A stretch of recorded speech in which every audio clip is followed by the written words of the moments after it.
President Trump wraps up his visit to Qatar with a record $100 billion order for American-made Boeing 787s, and then he made a surprise visit to our U.S. Air Base in Qatar. But there's still nagging criticisms over his cordial meetings with one of the world's biggest sponsors of terrorism and far left-wing activism. But are his opponents falling into a trap by focusing only on the downside? And now President Trump is headed to the much less problematic United Arab Emirates, the nation that already made a productive peace with Israel 5 years ago, and the home of the rising international hub of Dubai. Could this be the venue where he announces another diplomatic triumph? Here's what happens when the courts block the deportation orders for violent illegal gang members. We've just learned that trendy Aragua detainees at an ICE facility in Texas tried to take over the detention center late last month. The uprising was stopped, but now Trump officials are asking the courts to get the heck out of the way. Speaking of getting out of the way, will House and now Senate Republicans get out of Speaker Mike Johnson's way as he tries to get President Trump's big, beautiful bill passed? Some Republican senators are undermining the process already. And it's not just excerpts anymore. Jake Tapper and Alex Thompson's full book, quote, Original Sin, is about to be released fully today. It's about the attempted cover-up of Joe Biden's physical and mental infirmities. It's now out, and it contains more solid evidence of what could be the biggest political scandal in American history. American Sunrise Early Edition begins now. Welcome to American Sunrise Early Edition. The show where faith, freedom, and the values that built this nation take center stage. Your good deeds and bad deeds. That's how we're going to judge you. Join host Jake Novak as he breaks down the stories that matter. We will be letting the public know regularly what we have found. American Sunrise Early Edition with your host, Jake Novak, starts now.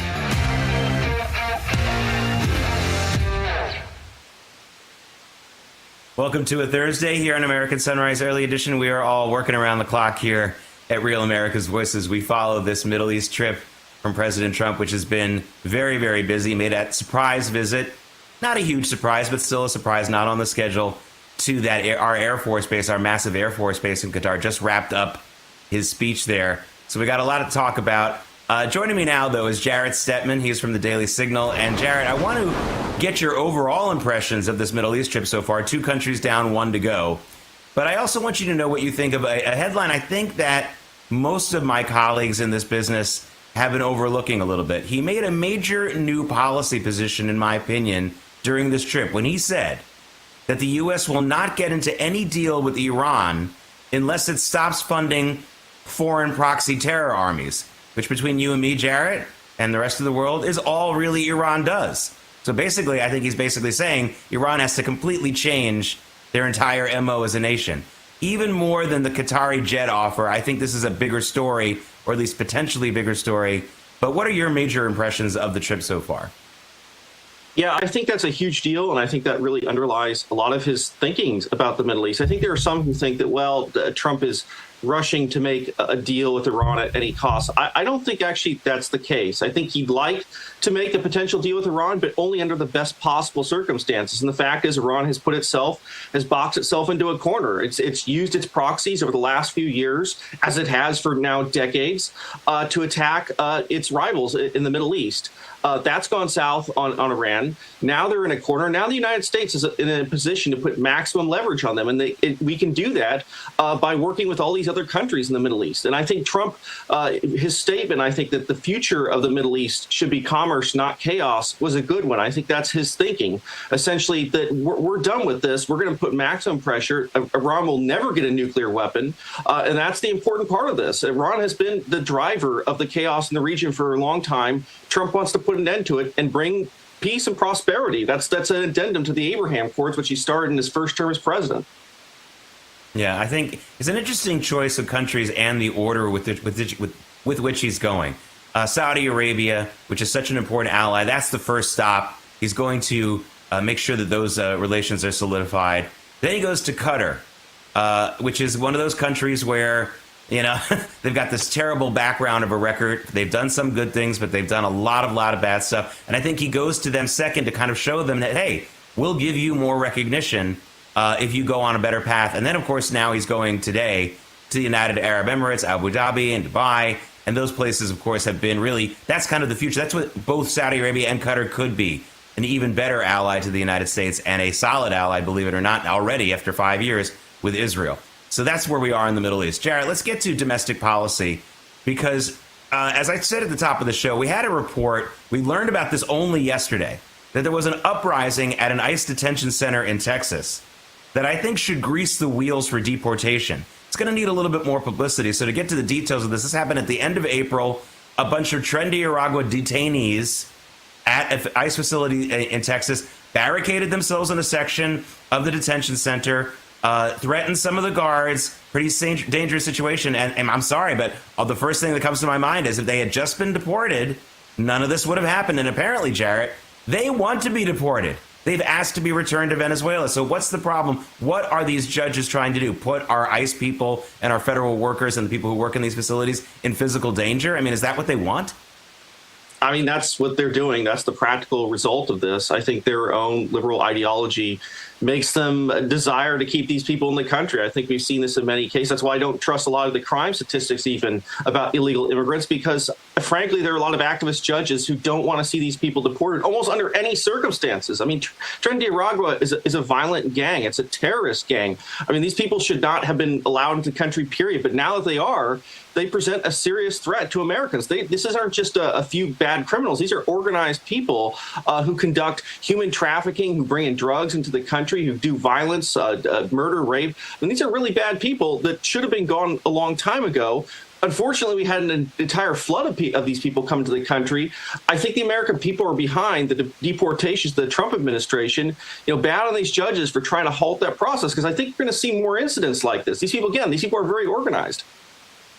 Yeah, I want to stick with this illegal immigration and deportation issue because now we have the latest on Judge Hannah Duggan. You might remember this is the judge in Milwaukee, the Milwaukee area, who was arrested a couple of weeks ago after she tried to intervene and get in the way, and she was successful for a while. She got in the way of ICE officers who were about to arrest a violent illegal immigrant who had been deported before and got back into this country. She barged into somebody else's courtroom, not her own courtroom, and got that and warned him and got him to escape. They eventually did find him. She was later arrested. Now a grand jury has indicted her. Now I understand you can get a grand jury to indict a ham sandwich. That's the famous saying. I get it. But this looks pretty serious. It's serious enough that she has filed a motion to try to get her indictment overturned because she says she has judicial immunity. I think she mistakes herself for a foreign diplomat. Judges get arrested all the time in this country when they break the law. I don't really see how she would have judicial immunity from this. Wasn't her courtroom, wasn't her jurisdiction. What's your take on Judge Hannah Duggan? Yeah, I mean, we'll see in this case. I know that the judge in this particular case is considered one of the most liberal in the state. So that's potentially a problem. But yeah, the idea of her getting judicial immunity in this case, it is quite absurd. I mean, again, nobody's above the law here. She clearly thinks that she was in this case. And if you look into the details of what she was doing, she was trying to hold a court case off the record. She was allowing this individual to zoom in essentially to the court while everybody was in the courtroom. I mean, this is quite an obstruction of the justice and the justice system. I mean, that's the bottom line here. And it brings up the question, how many cases like this are going on around the country right now? Is Duggan the only judge who's doing this, or are there other judges essentially trying to hide people who's supposed to be deported, people who have committed other crimes in the United States? I think that's what's so disturbing about this case. This is somebody who's trusted with upholding the law, being a representative of justice, who is intentionally undermining that system from a position of power. It's incredibly disturbing. I hope that things will proceed there, that this liberal justice won't simply throw this case out. I guess we'll have to see on that end. Yeah, and I'll say this as well.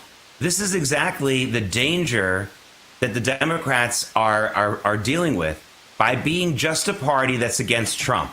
If they don't get a leader and a coherent message that doesn't have anything to do with Donald Trump soon, they're going to continue to fall off of these cliffs, because basically what their policy is now is whatever Donald Trump does, no matter how popular or unpopular it is with the American people, they're against it.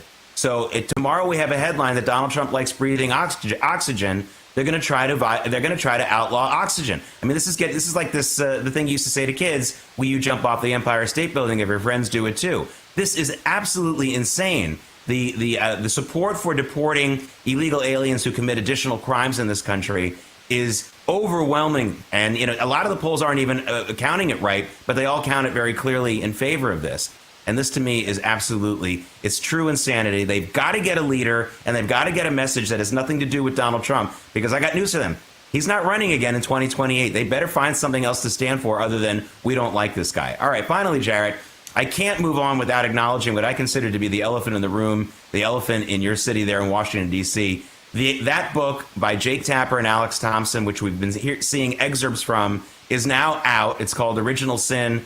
Now, of course, most of the reporting about this has been about the hypocrisy of Jake Tapper, who helped with the cover-up, the attempted cover-up. It wasn't a very good cover-up, of Joe Biden's infirmities, both mentally and physically. Let's push that aside for now, because now we have more and more details of how the inner staff at the White House even kept Biden cabinet members from seeing him and communicating with him. To me, this is the biggest scandal in American history, simply because of the simplicity of it. It's the president of the United States. We don't know if he knew what he was doing. We don't know who was really running the country. This sounds to me almost like a temporary coup. And we also have the demonization of anyone who just tried to say, hey, the emperor has no clothes. This is a book that's out. I think that the authors themselves are going to undermine it, because they, of course, are hypocritical about it. But hopefully this will spur some other investigations into this. This, to me, is the biggest scandal ever in American political history. Yeah, it's really monumental. It's funny because, I mean, you have the press talking about this now. I think most Americans saw that there was something wrong with Biden almost from day one, really, even before he entered the presidency. There were questions about his health and competency of running the White House. And it's very clear now that he wasn't. Now, the question is, who was running the White House? Was it Jill Biden? Was it former President Obama? Was it the deep state? Was it a combination of all three? That's very disturbing. I mean, the American people didn't elect all those people to be the president. They elected apparently Joe Biden, who was never there to begin with. And I think that right now, when you see this tour going on right now, I think it actually just continues to get worse, because Biden continues to make missteps and show the fact that, wow, this guy really just was not all there. So again, we have a deep state running the country. I mean, what does that say about America's constitutional small R Republican system if that's the case? I agree with you. I mean, yes, Woodrow Wilson was incapacitated at the end of his presidency, but that was only for a short while, and he was gone shortly thereafter. This was 4 years of a man who apparently just wasn't all there. Yeah, it's incredible. And I noticed it the day after the first day at the Iowa State Fair in the summer of 2019, almost 2 years before he became president. That first day at the State Fair, he was pretty sharp. And after that, a complete fall off. But hey, I've been watching the guy for 40 years, and it was just obvious to me. Jarrett Stedman, thank you so much for joining us. I know it's only Thursday, but have a great weekend. You too. Thank you very much, Jake. All right, coming up, we're going to talk a little bit more about more Democrats dying on the hill of illegal immigration. Gavin Newsom will talk about what he's doing when American Sunrise Early Edition comes right back.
You're welcome, Chamber of Commerce, or whatever that group is called in West Palm Beach. We take these aerial shots sometimes, show them to you a few days later. That's a beautiful shot of West Palm where our studios exist. Welcome back to American Sunrise Early Edition. Special welcome to those of you watching and commenting on Getter and Rumble.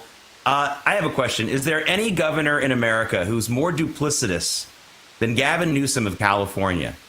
Now, even as he announced a plan to freeze the amount of money that they're going to spend giving illegal aliens funding for health care, he is still greenlighting a major lawsuit against the Trump administration. What's that lawsuit about? Well, the Trump administration has been threatening to pull the vital $15.7 billion taxpayers like you and me send California every year to fund their highways, their freeways, and their transit system. Why is the Trump administration threatening to pull that money? Because California is using other taxpayer money to give to illegal aliens. That is not something that the federal government wants done with our money. So Gavin Newsom is saying, yeah, we can't afford this anymore. It sounds like he's being a little bit more moderate, right, when he does that, even though he kind of blamed the Trump administration for it. At the same time, he's greenlighting what could be a very expensive lawsuit. Instead of just saying, okay, we'll stop giving money to these illegal aliens, we'll stop giving them the debit cards, we'll stop giving them free access to health care, and we'll get the money we really need for our people so our highways don't crumble, he's willing to go to court to fight it. This is how hard they're willing to fight against the Trump administration for something that the people don't want anyway. Incredible. Okay, new documents prove that very early in the Biden administration, the Justice Department and the intelligence community broke new ground on the guidelines used for so-called domestic terrorism surveillance and intimidation. John Solomon explains how Director of National Intelligence Tulsi Gabbard has put an end to that. Listen to this. Because it was the U.S. government at the highest levels that were actually going to to look at Americans. It's something that dwarfed what happened with the FBI and the CIA back in the 60s and 70s. You've got more updates on this. So once again, tell this audience what this document is, the courage of Tulsi Gabbard to do it in her first 100 days of being in office. Yeah. And where do we stand with this now, sir?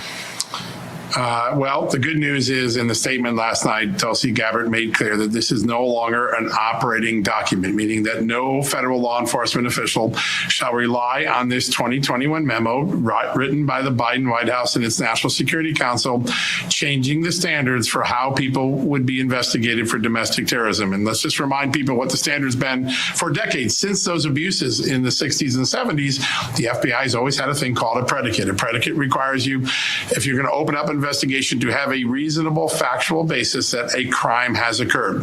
The Biden White House, in a classified document that they hid from the American people and from Congress, changed that standard in June of 2021 to you can open up and target an American if they're engaged in concerning non-criminal behavior. They eviscerated the civil liberty protections of the 1960s and 70s reforms.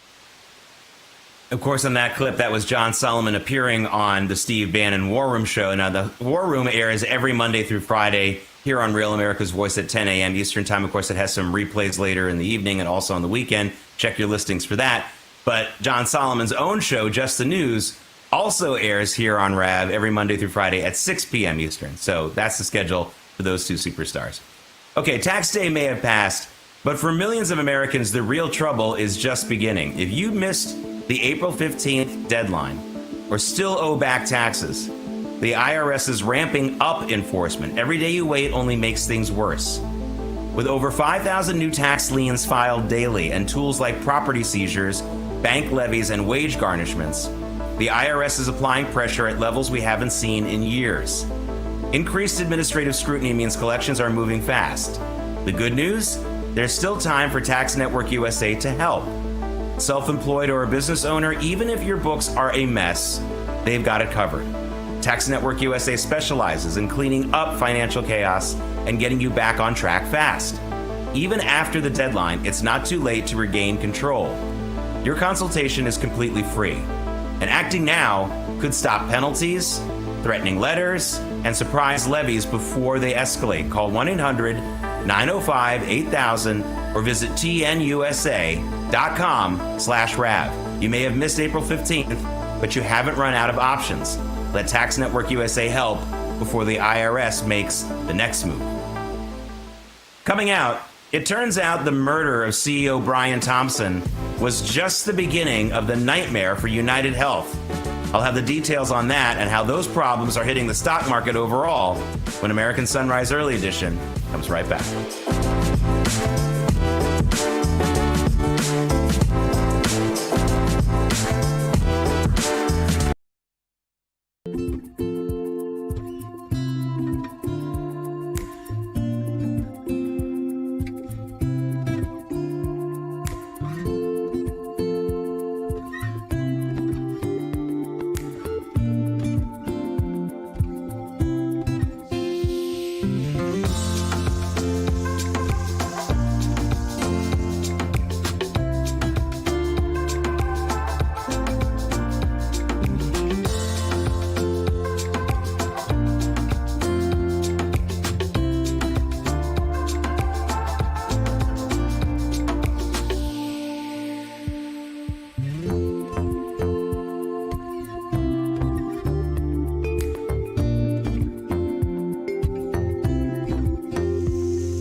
Another beauty shot, this time Atlanta, Georgia. We're swinging around the south this morning. We've gone a little bit north from West Palm to now Atlanta, Georgia.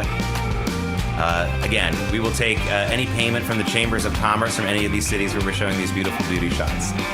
Let's take a look at where the markets are going to open this morning, because we're still on a winning streak for the broader market. The Dow's had some issues, but the S&P 500, which is a better, broader market gauge, has been on a winning streak. It looks like we're going to have some red arrows to open. Everything's red on that screen, even gold and silver and oil.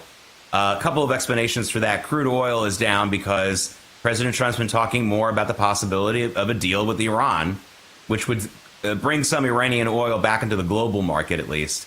Again, if that deal isn't signed, then oil will go back up, but we're at $60.87. And let's look at Bitcoin here.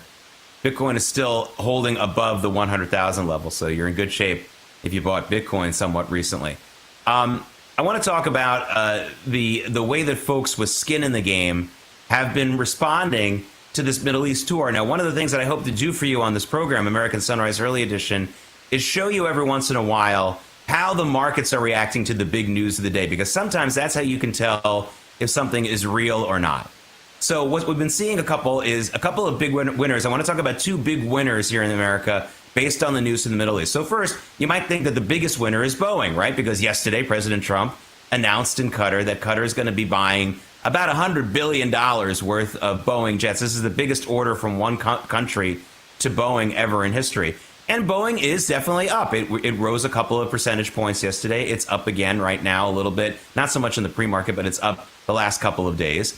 But that reason why it isn't such a huge surge higher is for two reasons. One is there was an expectation of this already. Investors, when they always try to look at the tea leaves. So they sort of knew there was going to be a big order. This was a little bit bigger than they thought. So Boeing got a little bit more of a bump. The other reason is there's been some bad publicity for Boeing out of this trip, right? We've learned that one of the reasons why President Trump is strongly considering and wants to take that gift of the Qatari 747-8 is now the whole country knows how long it's been taking Boeing to build the new Air Force One that President Trump asked for 6 or 7 years ago.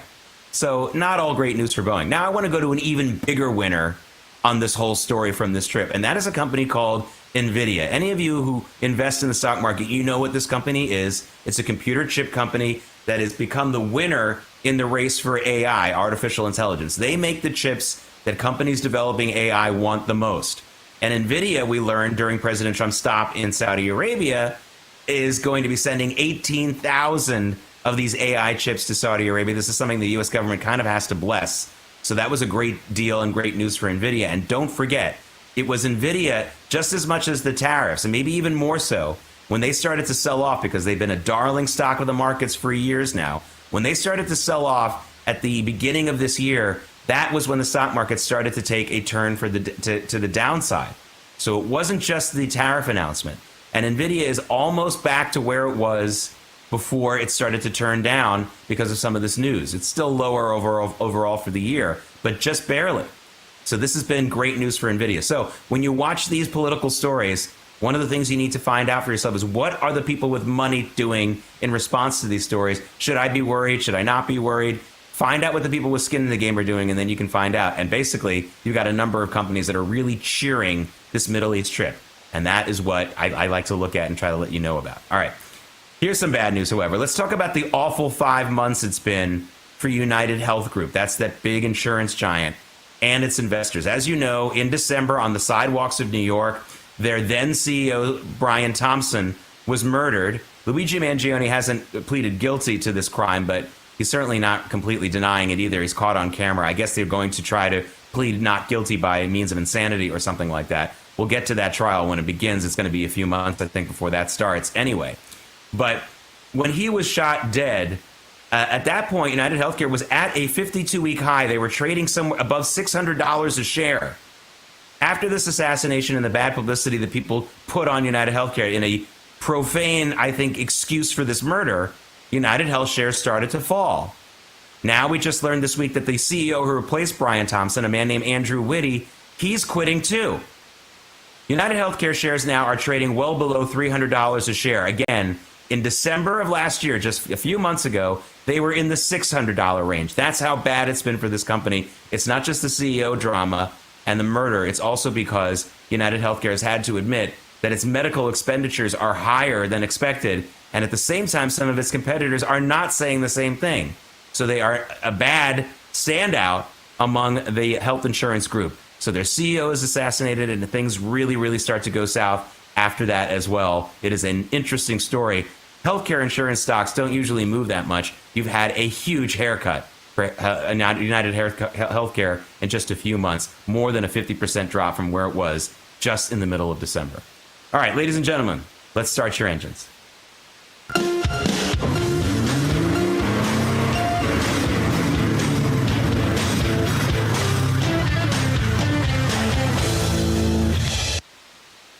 This is Moving America, sponsored by ArtilleryTCompany.com, ArtilleryTCo.com. Use that promo code to get 25% off of your first order. As you know, Artillery Tea Company, they have tea bags. They're chemical-free. They can be used, each one of them, twice.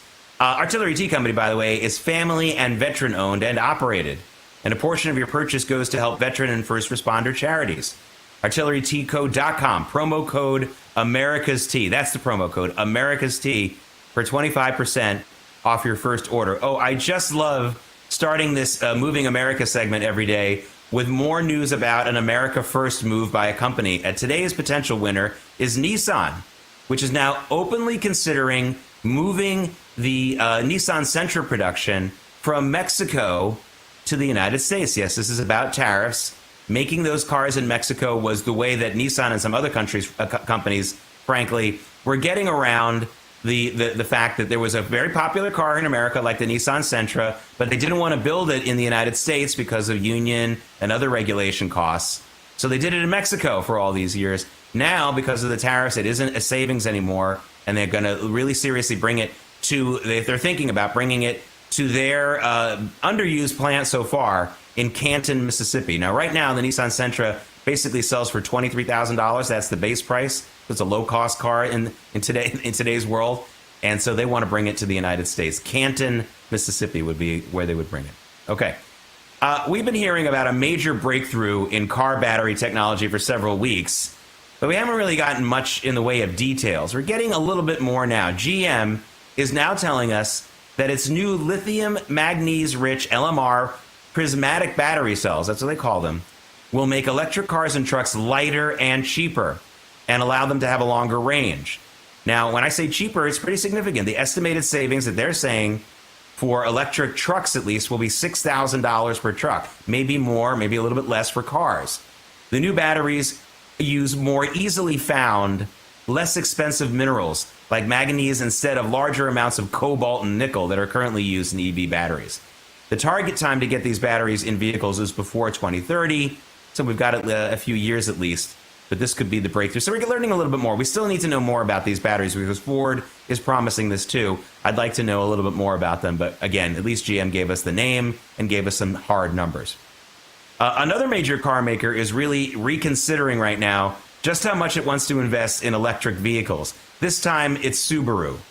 But it's not just because of tariffs or even the lack of expanding demand for EVs here in the U.S. That's been the reason that all of us have expected to be the reason for cutting back on EV production, that the American consumer has had about enough of EVs. We're maxing out in demand for it. There is a lot of demand for them, but it's maxing out. It's basically staying at about 10% of the market, which is significant, but that's where it's plateauing.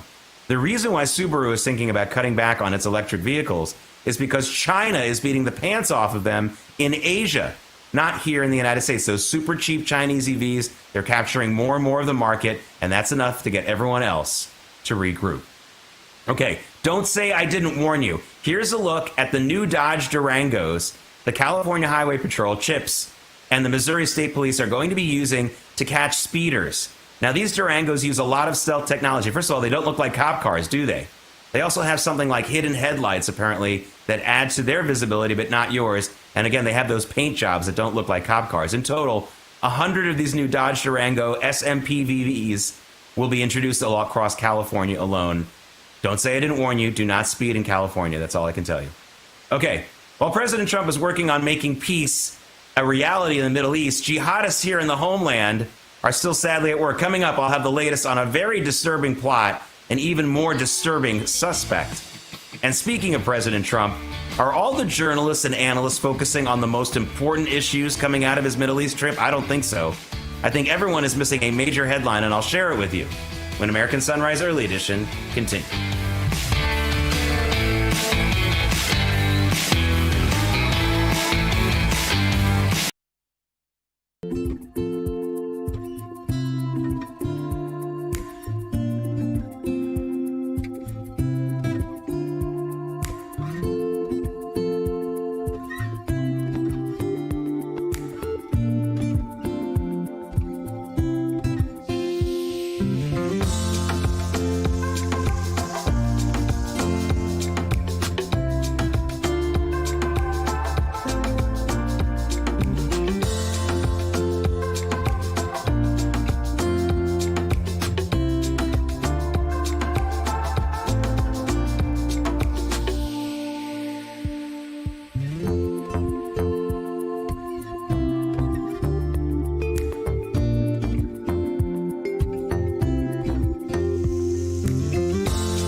It's Thursday, May 15th. Here are some of this morning's top stories.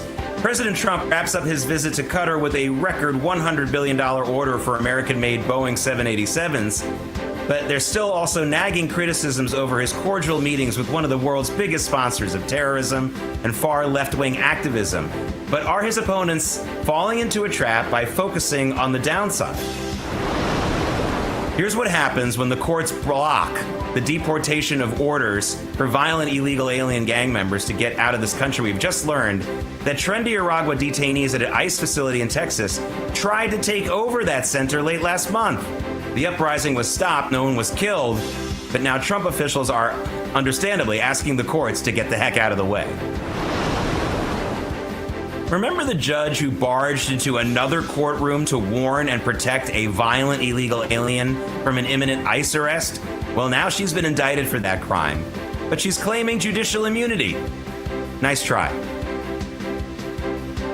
And a 19-year-old wannabe jihadist has been arrested for allegedly plotting a mass shooting at a Michigan Army base. But wait until you hear who the suspect is. American Sunrise Early Edition continues now.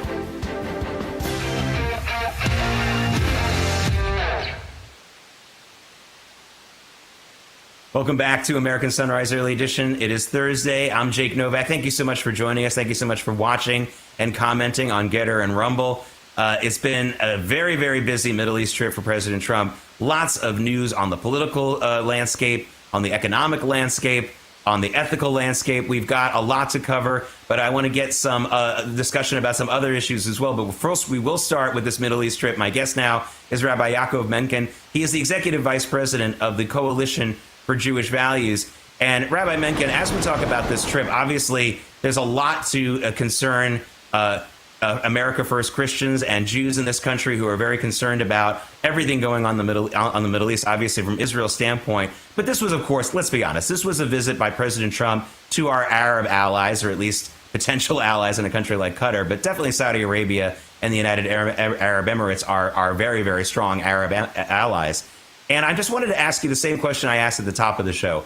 Has the mainstream news media and even some of the right-wing news media missed, I think, a major headline? Because you might remember early in this trip, President Trump said there won't be a deal, or there won't be an enduring deal between the United States and Iran unless it stops its foreign proxy terrorist army policy, which between you and me, Rabbi, and everyone watching, is really the only policy of Iran. That's really all they do. Is this a big deal as I'm making it? Because I think this is President Trump telling the world, we know what Iran's up to, and there's not going to be a deal until they stop everything that they're about right now. I don't think that's overestimating at all. And good morning, and thank you for having me. And I think you've got it, the nail on the head, because one of the most powerful moves that any world leader could make is to stop the proliferation of terror, especially in that part of the world. But you see it coming to other parts of the world as well. I mean, quite obviously, to that story that you're alluding to about Michigan. You know, sadly, there are jihadis in all parts of the world. And, you know, we have a big problem in America right now. We think that if you criticize any portion of Islam or anything that Muslims believe, that's Islamophobia. Let's not be crazy. There's a difference between the Islam as a religion and radical Islamic terror and the ideology behind it. And that's what the Iranians stand for right now. And they've been pushing terror in every part. They were responsible for the funding for Hamas that led to the horrible October 7th attacks in 2023 in Israel. They're behind Hezbollah. They're behind the Houthis. You know, all of these terror operations that are operating in that part of the world and stretching out their tentacles elsewhere, they all trace back to Iran. If Trump manages to create a deal that would put a stop to that, that would be an amazing move for the world. Yeah, especially for the Iranian people who have been protesting this for many years now. The Iranian people know exactly where all their money is going. They know it's going to these other countries, to these foreign terrorist armies. They've been protesting it, by the way, very courageously. Many of them died in the streets in 2019 and 2020 protesting this. This would be great for them as well. So that's another thing to clarify. Now, to accentuate what you're talking about, I want to talk about the situation, the relationship with Qatar, because that's exactly what you're talking about here. The difference between Islam as a religion and Muslims as a people and Islamic terror, because we had the visit to Saudi Arabia. Today, President Trump is going to go to the UAE. I think both of those countries, especially the United Arab Emirates, prove that we can have very, very strong relationships with Islamic countries, with Muslim countries, especially, again, the UAE, which has been in a warm peace with not only Israel for the last 5 years, but for longer than that, the United States. But then we have this problematic middle child in Qatar, which was also the middle stop on the trip, which does so much negative do so many negative things in the world. They do some positive, but a lot of negative things in the world. And I wonder how you feel about this, because everyone's focusing on the gift of the jet, but of course it's Qatar overall, which is really a problematic country, isn't it? Qatar has been, not only has it been a state sponsor of terror, but it's been harboring the terrorists. The leaders of Hamas were in, and as far as I know, still are in Qatar. At a certain point, they were pressured to expel them. I don't remember, whether that actually went through, but it was definitely, it was a known thing. I mean, the Qataris were part of the problem and not part of the solution. And in many ways, honestly, they still are. There's no question that, Qatar needs to be brought around. However, we have to face the reality that the majority of countries in the world are dictatorships. They're run by totalitarians. Prominently, for example, the Chinese. Do we want a China, Russia, Qatar, Iran axis of power up against the United States? That then becomes a really serious threat. Much better if President Trump can get the Qataris on our side, maybe moderate some of their policies, get them to come around. I think this, the story about the jet, I mean, people make, a huge thing about that. What about the fact that the Qataris just laid down a deal to make the single largest purchase of Boeing aircraft in that company's history? Seriously, the largest purchase ever. And it's coming out of Qatar. The same group of people, they have so much money they can give a plane away. I mean, it's, like they could care less. I don't think that Trump should say no to that deal, because he's got to get the Qataris to moderate. I mean, look at, we were all talking 5 years ago, 6 years ago, Trump won, about North Korea and how it's firing missiles. Where did they go? What happened? How do they moderate? Had a lot to do with Trump going over there, sitting down with the guy and giving him a Rocket Man CD. I mean, I have no idea how that turns into a major foreign policy move, but there's no question that something changed over there, and Trump's responsible for it. So I tend to give him a lot of slack in his foreign policy negotiations, because he seems to know how to negotiate with bad guys to get them to do good things. Yeah, well, the nuclear terrorists have nothing on some of the real estate folks in New York, so maybe that's where he learned it. Let's get back to the U.S. here, because jihad is still a threat here in the homeland, and this is a really disturbing story for two reasons. Federal agents arrested 19-year-old Ammar Abdulmajid Mohammed Saeed. They arrested him yesterday, or we learned about it yesterday, I should say. They say he was planning a mass shooting at an Army base in Warren, Michigan, that's near Detroit. Also, he was planning on getting drones to support that shooting, or at least to record it. And of course, the most disturbing part about this is that he is a former member of the U.S. Army National Guard himself. This really feels like we've got real enemies from within here. You don't want to get paranoid about it, but this is very, very disturbing. And I think it goes to the thing we were talking about just a few moments ago. This was someone who says he's aligned with ISIS, but at the end of the day, we've got to cut the terrorist funding pipeline that's going on in the world, mostly coming out of Iran, don't we? It's, sadly, it's not only the Islamists who are funding that sort of thing. The Chinese are also behind some of this. It's, the fights that America is having right now are with all the totalitarian dictators of the world. I mean, they're trying to rein in, between Russia and the Chinese. You've got plenty of problems that are very active right now outside the Islamic world, but are fomenting the same, the activity. And sadly, what's ridiculously easy for them to do, I don't know how much international funding this particular fellow, how much did he get from anywhere other than his own working in, I don't care if he worked in McDonald's for several years. He made enough money to buy a drone. You know, it doesn't cost that much money to get a hold of an illegal gun. Yet it's got to find the right dealer. And, presto, he's got his own little terror operation going. So who radicalized him? If he was an American, he's a member of the National Guard, where did the indoctrination come from? And sadly, he probably learned a lot of it on the internet. He probably had some friends. And, let's be honest, there are certain mosques in this country where radical Islamic terror is justified. Yeah. I want to end on a happier note, though. I only have 30 seconds left, but obviously this was a great week in many ways because we had the return of the last American-Israeli hostage held by Hamas. There's still other hostages being held, but that was Adon Alexander. And I thought a really, really touching moment was when Steve Witkoff, the special envoy to the Middle East, presented Adon with the Magen David, the Jewish star that his son, who sadly passed away from a drug overdose, he presented it. I mean, that must be something that he did not want to part with. I mean, one of the last connections with his son, and yet he gave it to Adon. To me, I just wanted to end on a positive note, Rabbi. I think that was really a very touching moment.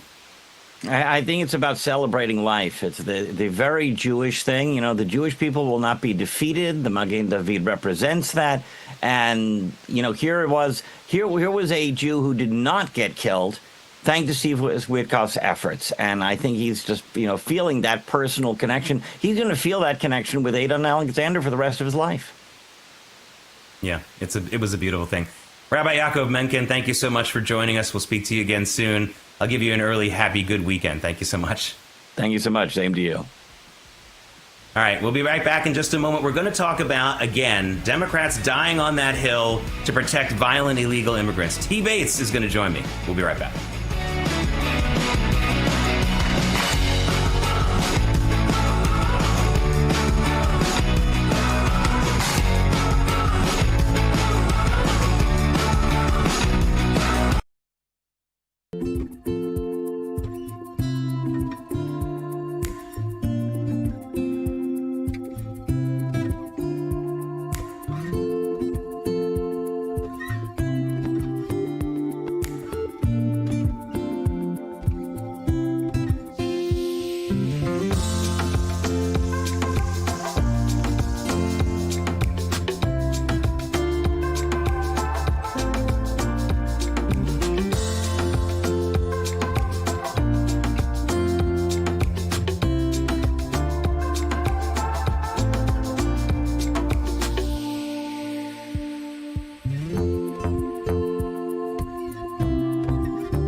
Welcome back to American Sunrise Early Edition.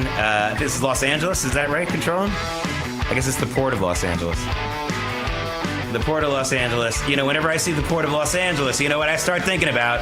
The Love Boat. They were always going to Puerto Vallarta. They almost never went anywhere else. Anyway, I don't see the Love Boat there right now. It's very early in Los Angeles.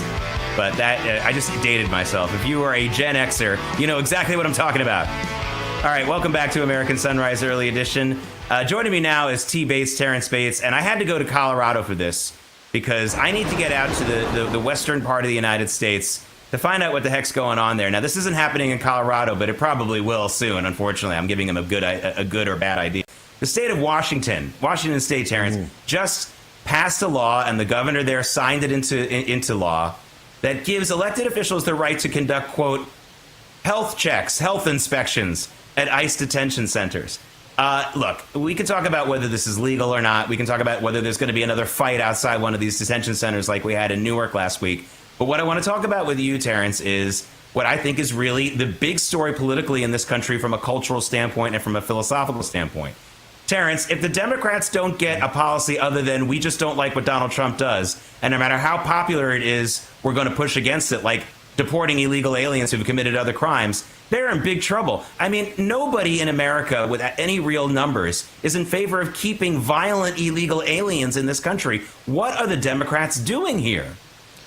Yeah, it's a head scratch, and if I scratch my head enough, I might actually regrow hair. Democrats would be to thank for that.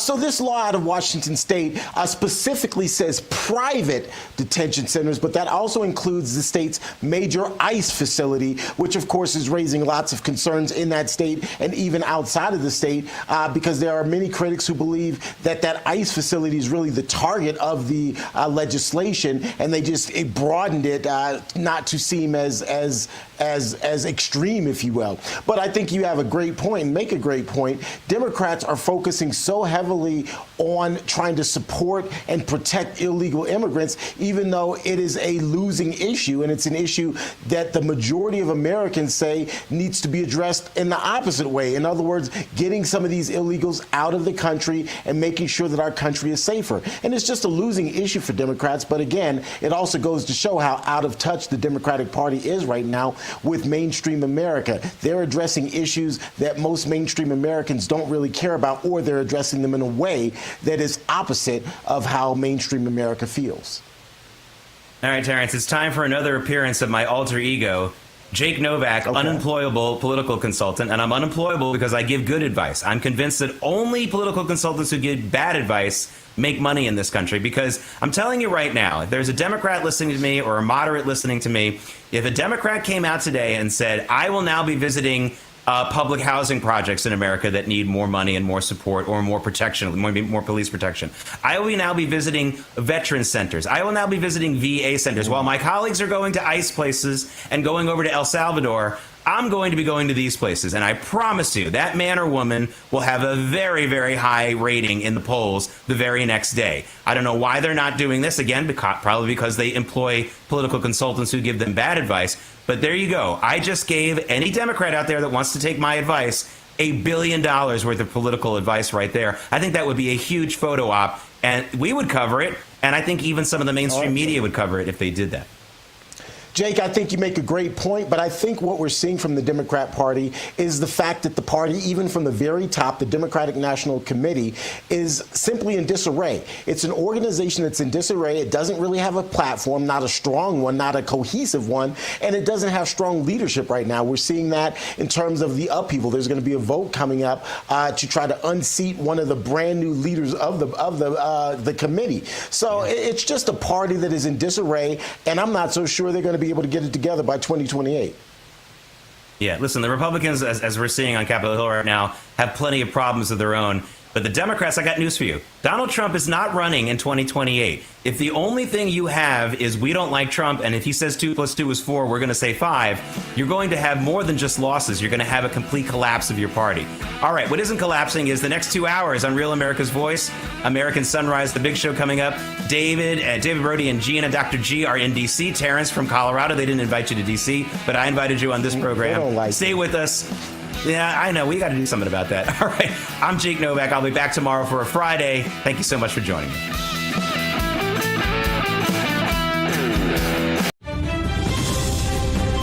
American Sunrise is a great way to start your morning. Join us Monday through Friday from 8 to 10 a.m. Eastern Time. We've got the news of the day and some compelling interviews that you don't want to miss. Here's what you missed from yesterday. Looking live at President Trump arriving in Qatar for a state visit. Let's bring in Dr. G in West Palm, T. Bates in Denver as we continue our live coverage here. And this is, once again, historic. T. Bates, just the fact that there's going to be deals cut, but it's more than just deals. I mean, this is a lot of geopolitical stuff going on here. This is what they call perfecto, and just a great job you've done, and what a beautiful place, and we appreciate those camels. I haven't seen camels like that in a long time, and that was some greeting. We appreciate it very much. Thank you very much. Thank you very much. And have a lot of fun. Thank you, sir. Well, I think it's obvious that President Trump is like that great big dog that walks into a room full of dogs. And he's very friendly at first, right? Tails wagging, he's sniffing around. He's going to compliment them. He's going to disarm them to the degree he can. And but if it goes sideways, look for him to show that he is the big dog. And I think that Americans take a degree of comfort in that. And for some reason, we're a little more comfortable, I think, in general, with the idea of President Trump being over there doing what he's doing, because we understand that he wants to take his skill, which is the art of the deal, very plain and simple, and he wants to reshape the entire Middle East. He basically laid out so far during this trip that Iran having a nuclear weapon is absolutely off the table. That's not going to happen. But he wants a peaceful coexistence for Iran, and he wants the people of Iran to have opportunity to have freedom again. And I'm here today not merely to condemn the past chaos of Iran's leaders, but to offer them a new path and a much better path toward a far better and more hopeful future. Getting a peace with these countries, and in Syria, who has killed Christians historically in that country, now lifting some sanctions and to hope reestablish a relationship between that country and others in that region. But perhaps this new government coming in is actually being somewhat sincere and saying, please lift the sanctions. We want to try to rebuild our country. What happened with that assassination attempt when President Trump stood up and said, fight, fight, fight? Everybody got it, including those who in the past might not have respected us the way they should have. That he commands respect no matter where he goes, and America has needed this for so long. So I'm excited about, again, seeing what's happening over there for sure.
Ahead on American Sunrise, President Trump's tax cuts clear another major hurdle in the House, and the House Agriculture Committee makes major cuts in food aid spending in an effort to make the so-called One Big Beautiful Bill more palatable. Ahead, how soon that measure could hit the House floor for a vote. Russian President Vladimir Putin, well, he stands up his Ukrainian counterpart, Volodymyr Zelensky. This as another round of talks between Russia and Ukraine is underway in Turkey. Ahead, hear what President Trump has to say about the diplomatic snub. And House Republicans are gearing up to take action against Democrats for storming an ICE facility. So what could the punishment ultimately be? We've got those stories and so much more right now on American Sunrise. Good morning, America. Welcome to American Sunrise. Whether it's culture, we have breaking news to share with you. Politics. President Trump is joining us live now from Florida. We've got you covered. This is what it looks like to be a patriot. We have to protect the American family. The American dream is still alive. I'm David Brody. I'm Terrance. And I'm Dr. Gina.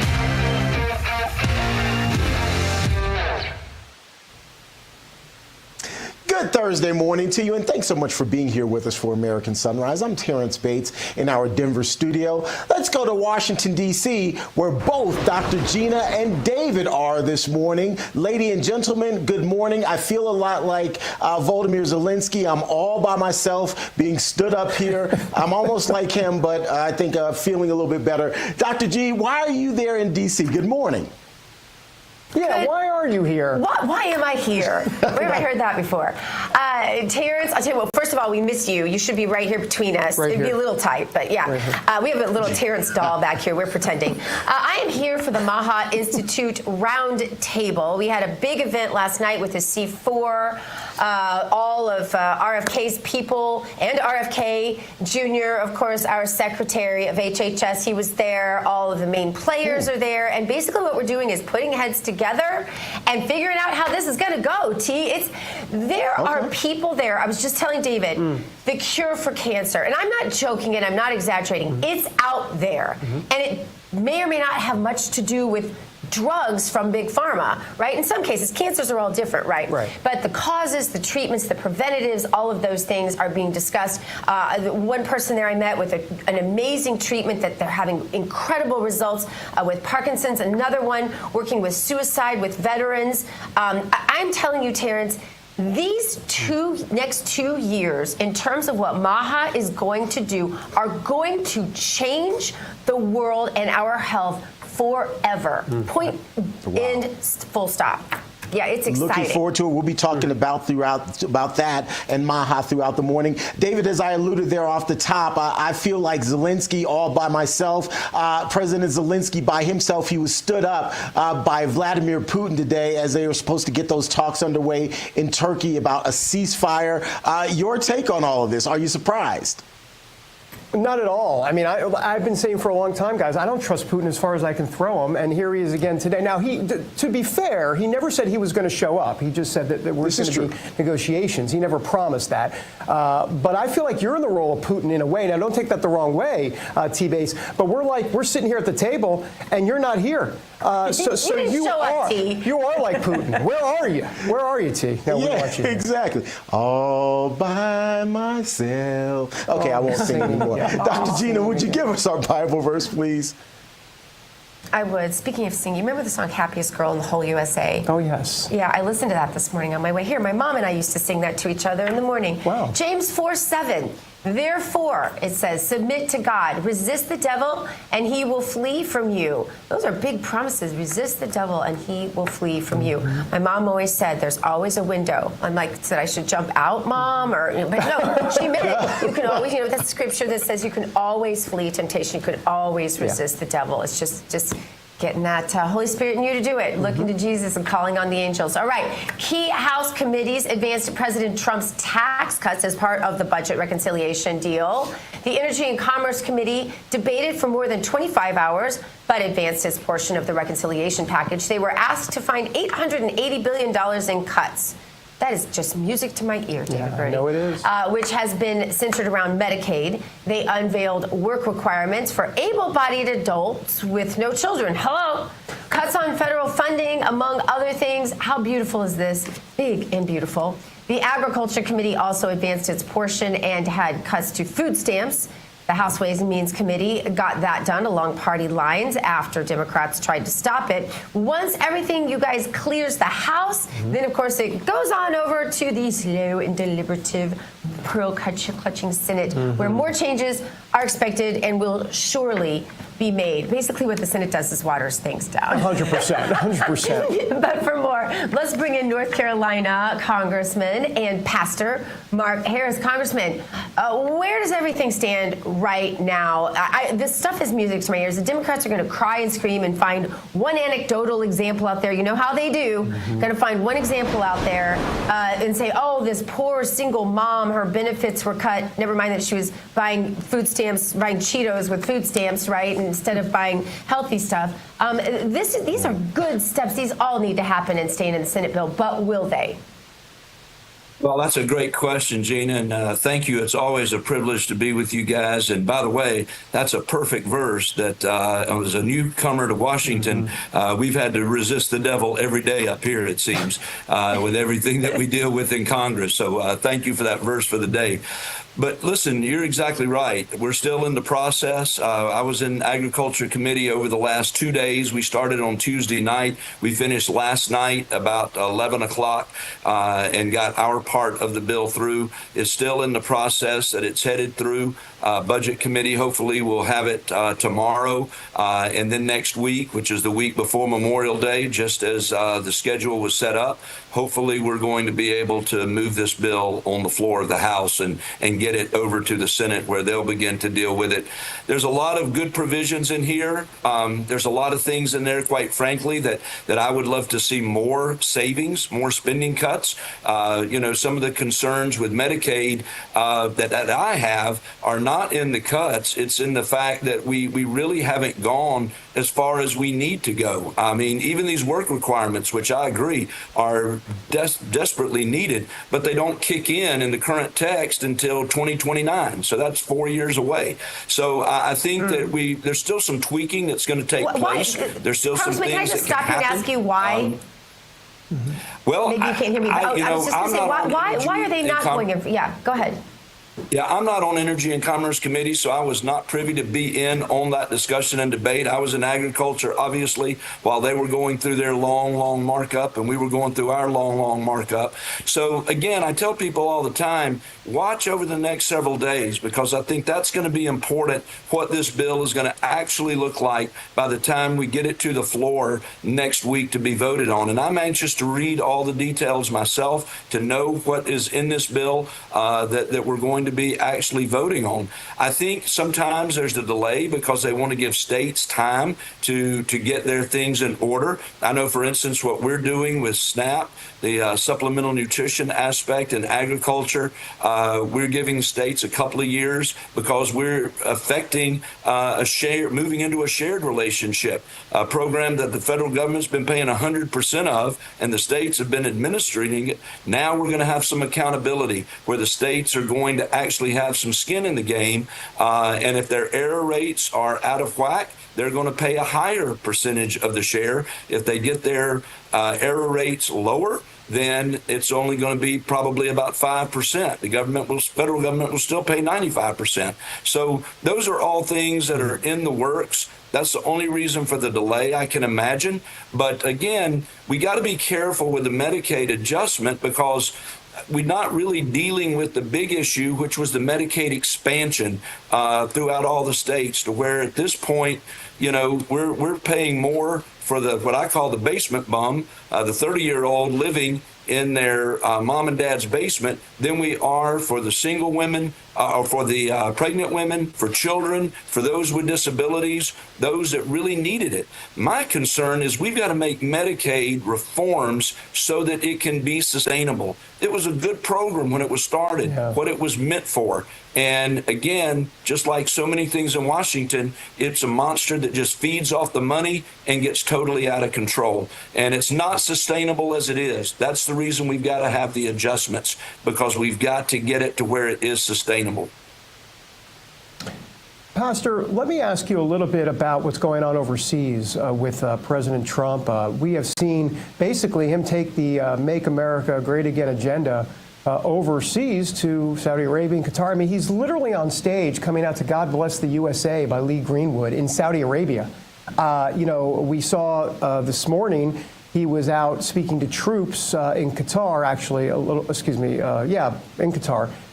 Where he was dancing a YMCA at a military base. I mean, this is really unprecedented, though I am curious what you think about the Syrian president meeting and the fact that we're lifting sanctions on Syria. This is definitely outside the box thinking. Well, it is outside the box thinking, David. And listen, I think what we're seeing President Trump do right now is exactly what President Trump is gifted to do, what I think he was elected to do. And he has come into this administration pushing peace and emphasizing peace through strength.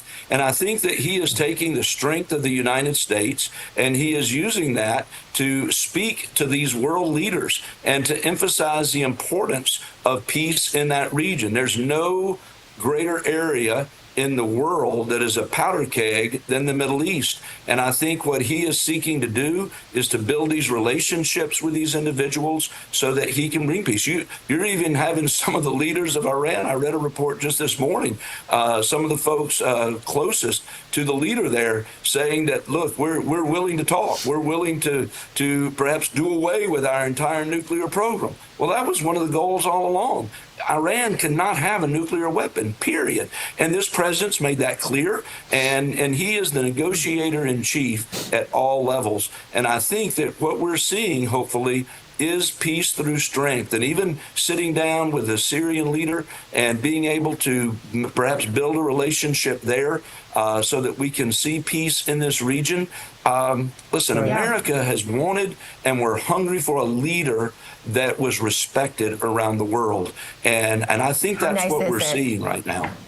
Yeah, it's again, big and beautiful. Congressman Mark Harris, thank you so much for being with us today.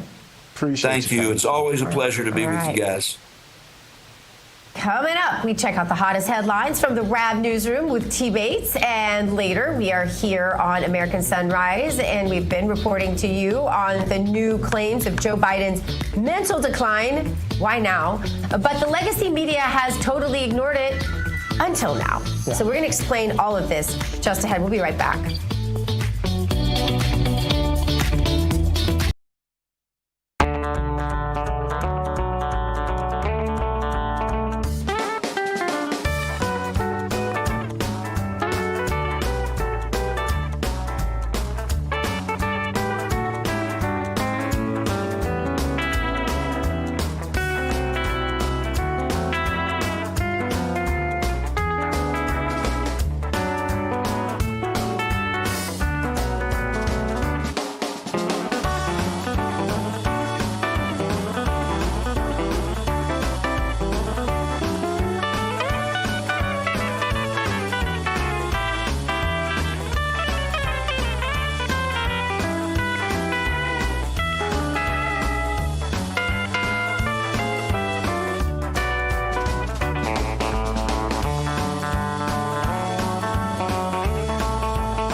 news break is brought to you by AMAC, Association of Mature American Citizens.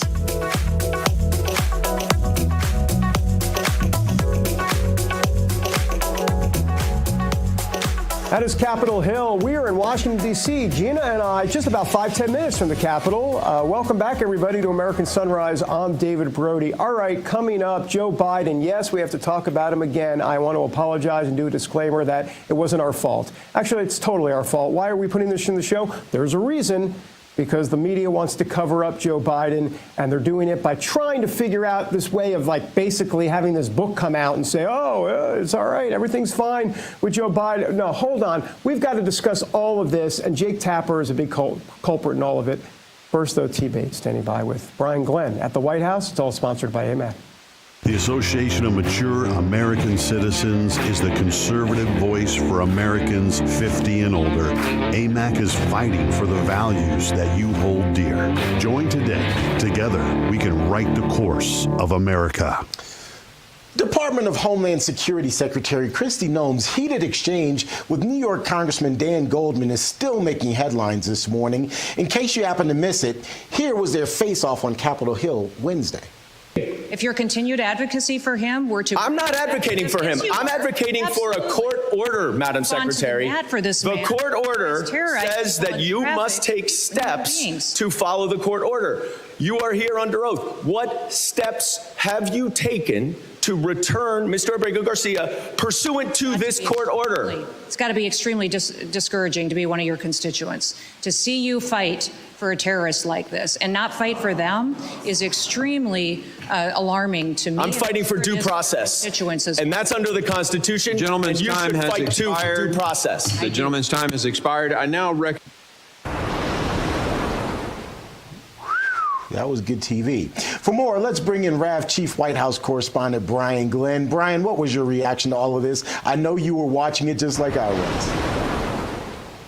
Yeah, good morning. I was in the room as this was all unfolding, and it was something to watch. As I thought we have moved past pretty much the Democrats giving this Maryland man being the hill that they're going to die on, Goldman talked about the due process, and I often wonder, where was the due process when we had millions of illegal immigrants come into our country, invade our country, if you will? There was no due process then, but it did get pretty spicy there. At one point, even Chairman Green had to stop the hearing to do a type of kind of a vote on whether or not something should be submitted into the record. They did that, and but it made for some great viral moments. But it is a great reminder, Terrance, that this is still a big issue for the Democrats.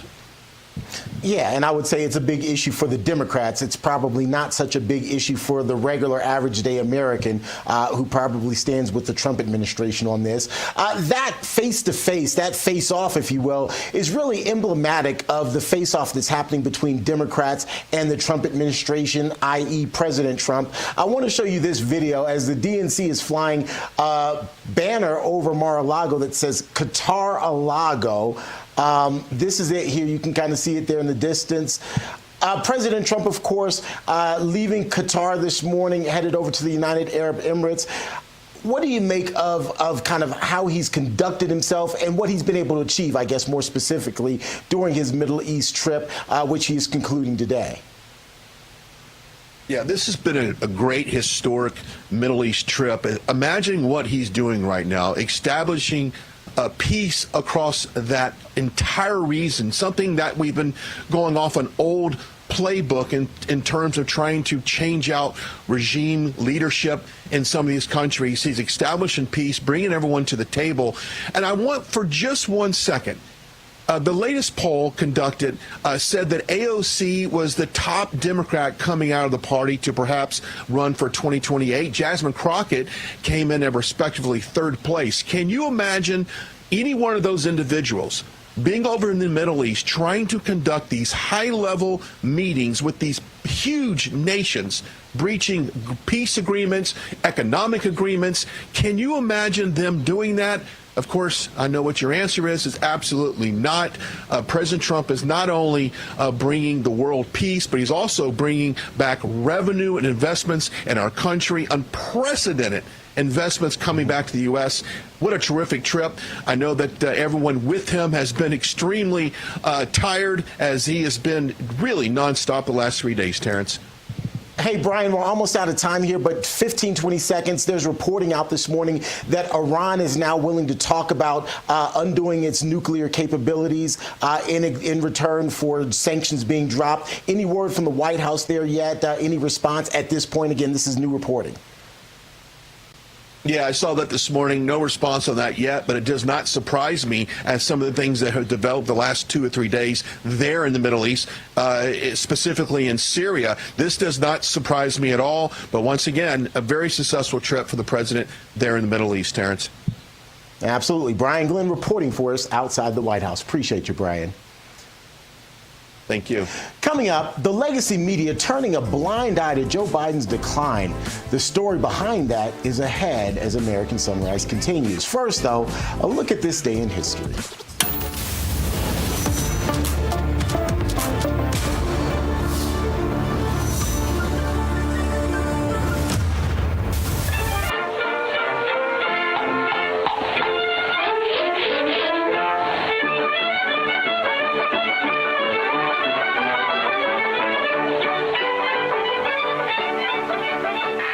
It was on this date in 1928 that Mickey Mouse made his film debut with the premiere of the cartoon Plain Crazy.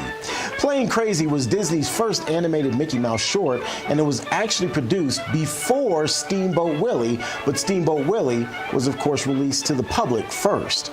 The cartoon was inspired by Charles Lindbergh's record-breaking flight across the Atlantic, and the entire film was allegedly drawn by one single artist. This film is so early Disney that Mickey and Minnie don't yet have their signature shoes and gloves on. We're back with more American Sunrise right after this.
Houston, Texas, everybody. My story in Houston, Texas. I interviewed Ted Cruz at 7 in the morning over breakfast in Houston at his apartment. There you go.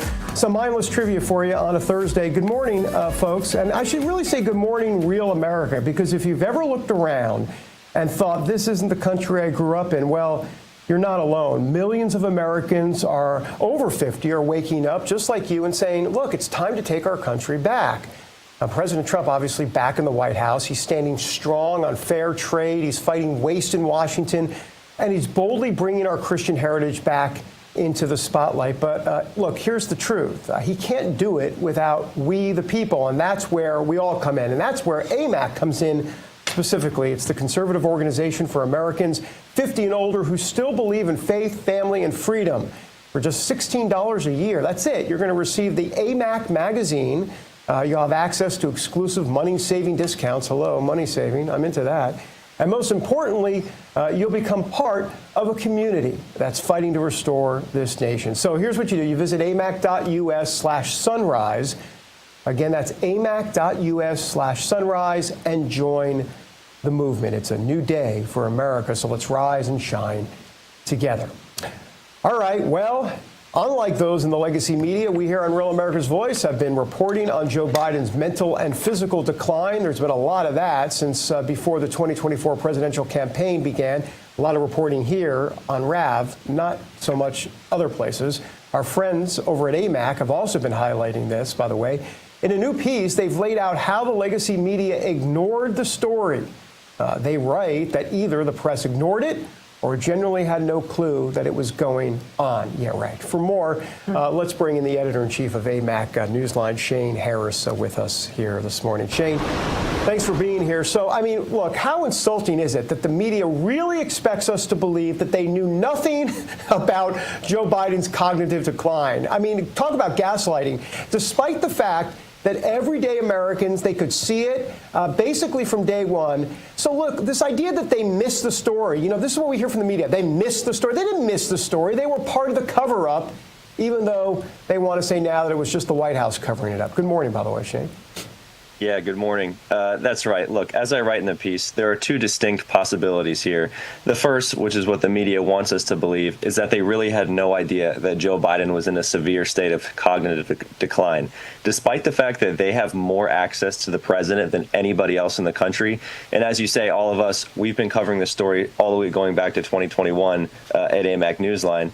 They expect us to believe that they really had no idea. Well, if that's true, then what good is the legacy media? If they can't even see what's right in front of their faces, what good are they? Why should we trust them? Right. The second and more likely possibility is that they knew the entire time, and once that lie became impossible to maintain, they're now trying to cover for themselves by pinning blame on unnamed White House staffers. You know, it's very interesting that we're not getting any names here. It's just, oh, the White House staff lied to us. And it's interesting that they're still trying to cover for their buddies in the Biden-Harris administration, and they don't want to tell us the truth. So either way, whether they really had no clue and they're just clueless, or whether they knew and they lied to us anyways, it doesn't look good for the legacy media, particularly when the rest of us out here, just everyday Americans, knew that Joe Biden was not fit to be president. Heading into 2024, 60% of Americans, including a majority of Democrats, said that Biden was too old to run for office. But still, the media was telling us, no, he's fine, he's sharper than ever. It's impossible to believe, and it doesn't look good for the legacy media. Shane, I'm curious to get your take on the idea. Had President Biden stayed in the race, had he even potentially won, would they have continued to propagate that lie? Would they have continued to push that narrative, oh, he's okay, even though we all saw he wasn't? Yeah, that's kind of the great what-ifs in American political history, I think, or it will become one of the great what-ifs. We know from the reporting that there were Biden aides as early as 2023 who were talking about if the president were to win re-election, he would need a wheelchair in his second term. So once the president's in a wheelchair, I think it becomes a little bit more difficult to maintain the lie that he's totally good to go, that he has no physical or mental decline. But that being said, I wouldn't put anything past the media. The thing is, you know, it was never a very believable lie to begin with. It's just after the debate, it became absolutely impossible to maintain that lie. They saw that it was going to lose them the White House. But if he would have managed to avoid that debate disaster, carry through to the election, and somehow win, I wouldn't put anything past the corporate press. You know what's fascinating right now is the Democrats have suddenly become the purveyors of all things mentally sound. Of course, they're trying to say that President Trump is incompetent, mentally unsound, unfit. They're trying to say that Fetterman, because of course Fetterman has come out for Israel a couple times now, so he's off the list because you can't deviate from the Democrat narrative. So now they're trying to say that he's mentally insane, and I deep dove on that, and I can't find anything that sounds like he's actually insane. He yelled at somebody. That's not insanity. That happens every single day here in the Beltway where David Brody lurks. So my question for you is, what makes the Democrats sudden experts and purveyors of what sanity is? Yeah, it's pretty ironic because I think if you were to ask the everyday American, they would tell you that the Democrats are the insane ones, the ones who are lobbying the accusations of insanity.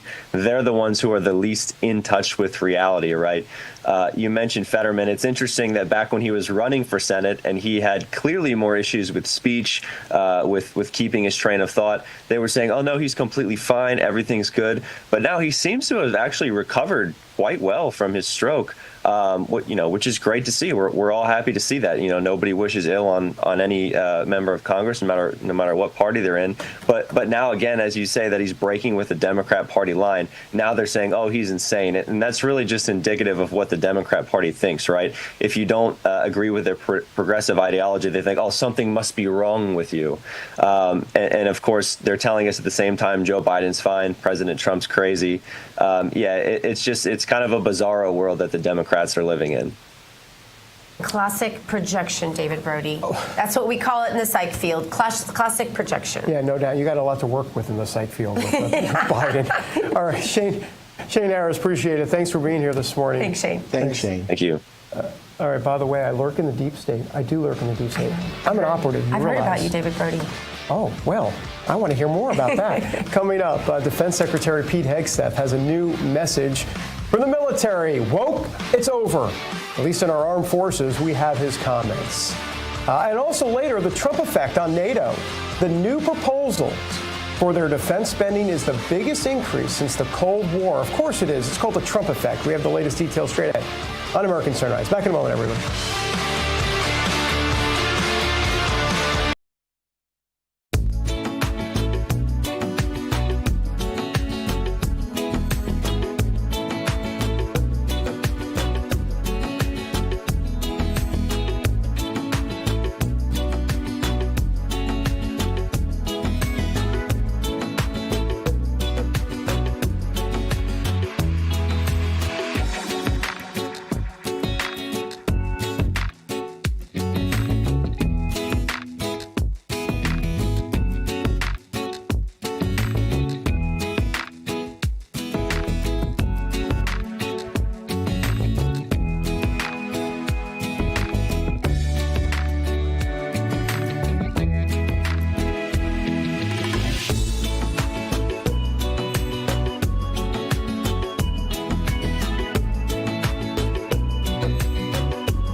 All right, everybody, welcome back to American Sunrise. I'm Dr. G. Thank you for joining us. We are broadcasting for you from D.C., but President Trump took his plane, went from Qatar over to Abu Dhabi. This is live footage that we have right now. We are monitoring this. We will be following it and coming in and out of it for you. But it is now time for today's health news. And that, of course, is sponsored by the Wellness Company. And under the microscope today, you guys, I love this. I tell you, I'm at this MAHA event. As you know, that's why I'm in Washington, D.C., the MAHA Institute Roundtable. Last night, they were talking about all of the therapeutics they are doing with our veterans and decreasing suicides. It's so exciting. But also, the data's backing this up. Overdose deaths in the U.S. have absolutely plummeted. The CDC reports that there were 30,000 fewer overdose deaths in the last year, which is the biggest decline on record to date. Officials say approximately 80,000 people died from overdoses in 2024, which is down from 110,000 deaths in 2023. Experts say we need to do more research on how the reduction came about, but they did mention the expanded access to addiction treatment, the overdose reversing medication that's called naloxone is becoming more available. Those could be factors. The CDC has been keeping these records for the last 45 years. And this is exciting stuff. Also, there's language going into bills. I met a man last night at the MAHA event who's lobbying to make sure that veterans, for example, understand that when you take a certain medicine, it has these side effects. Some side effects are the suicidal ideation. And sometimes patients don't even know if they're taking this medication, that it could cause suicidal ideation, and they think it's them when it's in fact the drug. So this is all going to be so much more transparent now because it is a new day in America, a new administration in Washington, D.C. A lot of excitement, a lot of optimism about the future. Reality is there's a lot of work to do, too, especially when it comes to fixing our broken healthcare system. The forces responsible for breaking it aren't going to simply melt away overnight. The challenges we face won't disappear either. So now more than ever, you want to be prepared. That is where the Wellness Company comes in. Their doctors are medical professionals. You can trust them. Their line of prescription med kits are the gold standard, absolutely, when it comes to keeping you safe and healthy. Whether it is the medical emergency kit, the contagion kit, the first aid kit, or the travel kit, these prescription kits contain an assortment of life-saving meds and the guidebooks to tell you how to use them. From the flu to the strep throat, I don't know where I came up with that, from COVID to bird flu, from a trip to the beach to a trip overseas, the Wellness Company has a prescription kit designed to keep you safe. Make America healthy again. It starts at home. Do your part. Protect the health of yourself and your family. Go to twc.health/RAV. Today, give it an order. That's twc.health/RAV. Use the promo code RAV. That'll save you 10. Say it, David. Bazit. Bazit. Bazit. Yes. Yes. It's so nice. Just the fact that you saying it is even better. Just in person and live in person. It sounds better when I'm in person. Oh, so much better. Yeah. Oh. What I love is that our whole audience comes up to me and goes, Bazit. Whenever you see them out in public, they're like, Bazit. And I'm the one from New York. I feel like I should be saying it. Bazit. You should. Yeah, and I got a watch to sell you as well. All right. Let's go over to our military now and talk about Pete Hegseth. The defense secretary is saying woke is done in the military. Have a look. We are leaving wokeness and weakness behind. No more pronouns, no more climate change obsession, no more emergency vaccine mandates, no more dudes in dresses. We're done with that.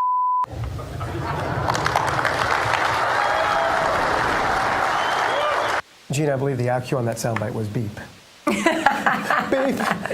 Yeah, by the way, speaking of the military, President Trump actually spoke this morning to troops overseas in Qatar. Have a look at this. We love and respect you. This is what you're doing, the service you do for your country. You keep us safe. There is no more important profession. And I was so proud to see those reports coming in just a few days ago saying that the enrollment is at the highest level ever, especially when I had to suffer running against a group of people that were very inappropriate, where they allowed that reputation of what you stood for and what you stand for to deteriorate to a point where we weren't able to recruit. Yeah, he's absolutely right. All right, for more, let's bring in retired Marine and the founder of Civic Forge, Harrison Floyd. Harrison, great to have you with us. Look, we know that going woke We know it's bad, but I'm curious if you can just kind of lay out the case, how it directly affects our military and hurts our national security, because ultimately that's really what this is all about. Weak national security is not good for our country. Absolutely not. And good morning. Thank you guys for having me. Morning. I was actually on the phone with my brother just yesterday. He's down at Fort Bragg, and we were talking about the changes that they've seen down there in the military since this new administration came in. And he said it's a complete night and day difference. Woke is a great term, but I think we got to really call it what it really is. And it's a cancer. As Elon Musk says, a cancer of the mind, and the ideology just completely erodes and degrades our troops' morale, welfare, and their readiness. When I was in the military, I wasn't even allowed to get braces because they said that it would have an impact on troop readiness. I wouldn't be able to deploy with braces. So, gender transitioning and sex changes and all that stuff, you can only imagine how big of an impact it's had. But I think particularly it's just the mindset behind all of it is what's really toxic. Yeah, I was going to say, morale is up, right? People enlisting, those numbers are up. So something's working. It doesn't matter, Democrat, Republican, whatever. I think most of we real Americans, as you alluded at the beginning of the show, Harrison, we just want what works. If it works, that's all the data I need. Right. No, 100%. And, it really had an impact on the way that soldiers were thinking and preparing for battle with these constant changes to be more inclusive. It really degraded readiness. People, our members of our armed forces did not feel prepared and ready to go to war to fight our country's battles because of all these distractions. So, now we're seeing a huge surge. We're not having as big of a problem as we were with retention. One of my wife's coworkers, her son was watching the election closely. He wanted to join the Marine Corps. He asked me a couple of questions, but he was not willing to serve underneath a Harris administration. So, this change is the direction that the country wanted to go. It's having an impact abroad. Countries are recognizing this shift, and we're getting respect back. And so it's a great thing. Yeah, well, appreciate your service very much, your brothers as well. Thank you for being with us today. Thanks, Harrison. All right, listen, President Trump's 2026 budget proposal includes a list of cuts to woke programs. We're going to discuss why one federal grant in Milwaukee needs to go ASAP. Also later, Paula White-Cain, the director of the White House Faith Office, is speaking out about the president's faith. Her insight ahead. This all as American Sunrise continues.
This is the president's motorcade there in Abu Dhabi, United Arab Emirates.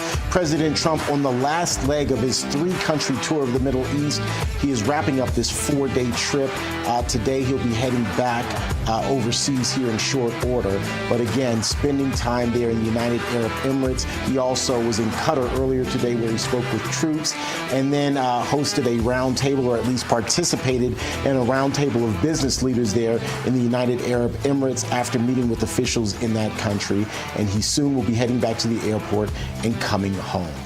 Welcome back to American Sunrise, everyone. We appreciate you being here with us. It is now time to stay awake, not woke, and it's brought to us by the 1775 Coffee Company. If you've been to the grocery store lately, you already know what I'm about to say. Coffee prices are up, and pretty significantly. It's all thanks to inflation, droughts, shipping delays, and global instability. Your average cup of coffee is now costing more, but it's giving you less. And that's why we've been excited about what 1775 Coffee is doing.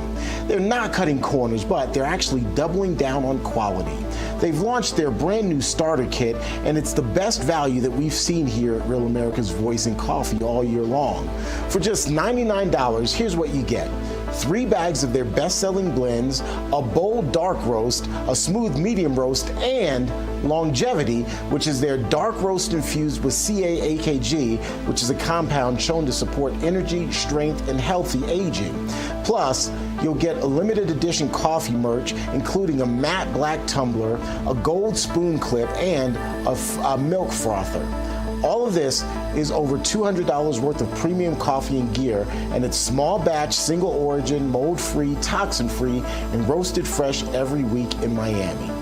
The starter kit is launching with just 1,000 units, and once they're gone, they may not come back. So, if you've been curious about 1775 and you want to support a company that stands for and supports your values, now is the time to try it.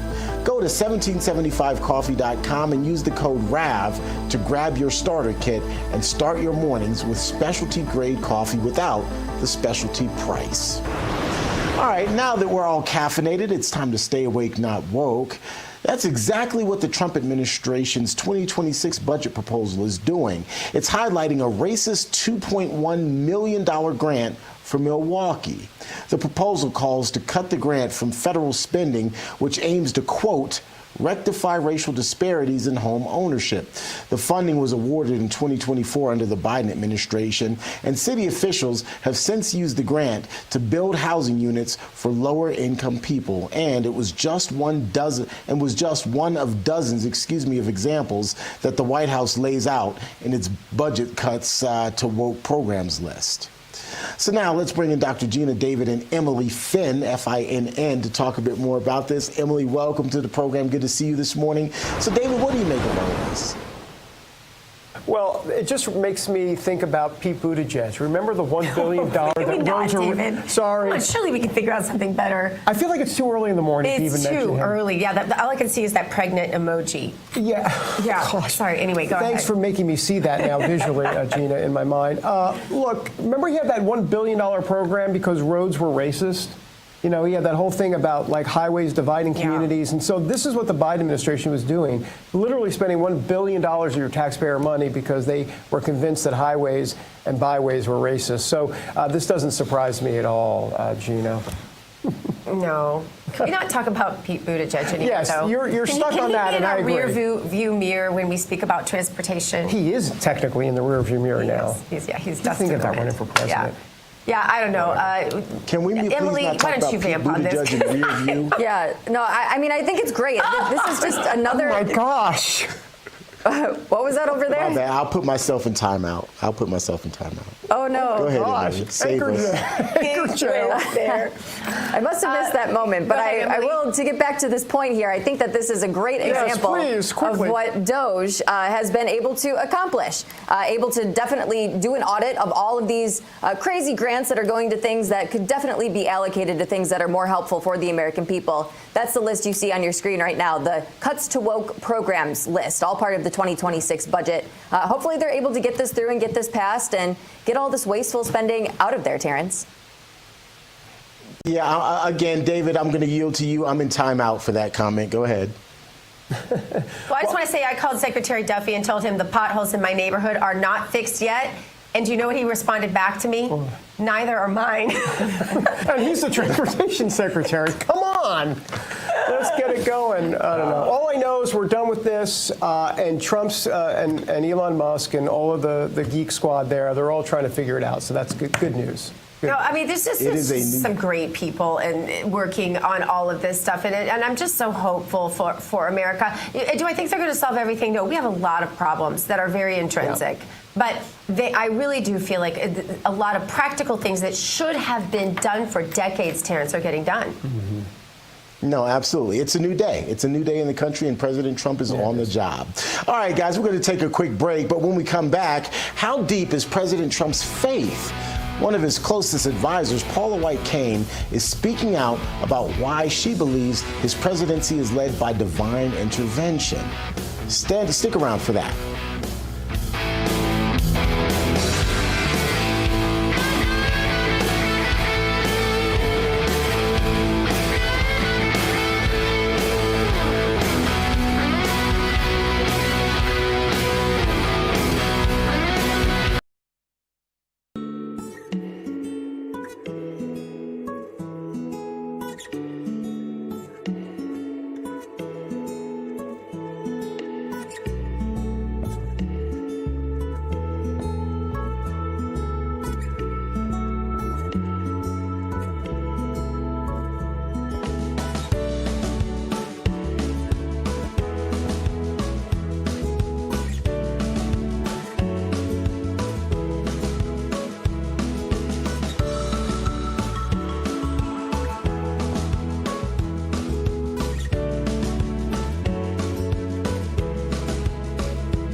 God created the heaven and the earth.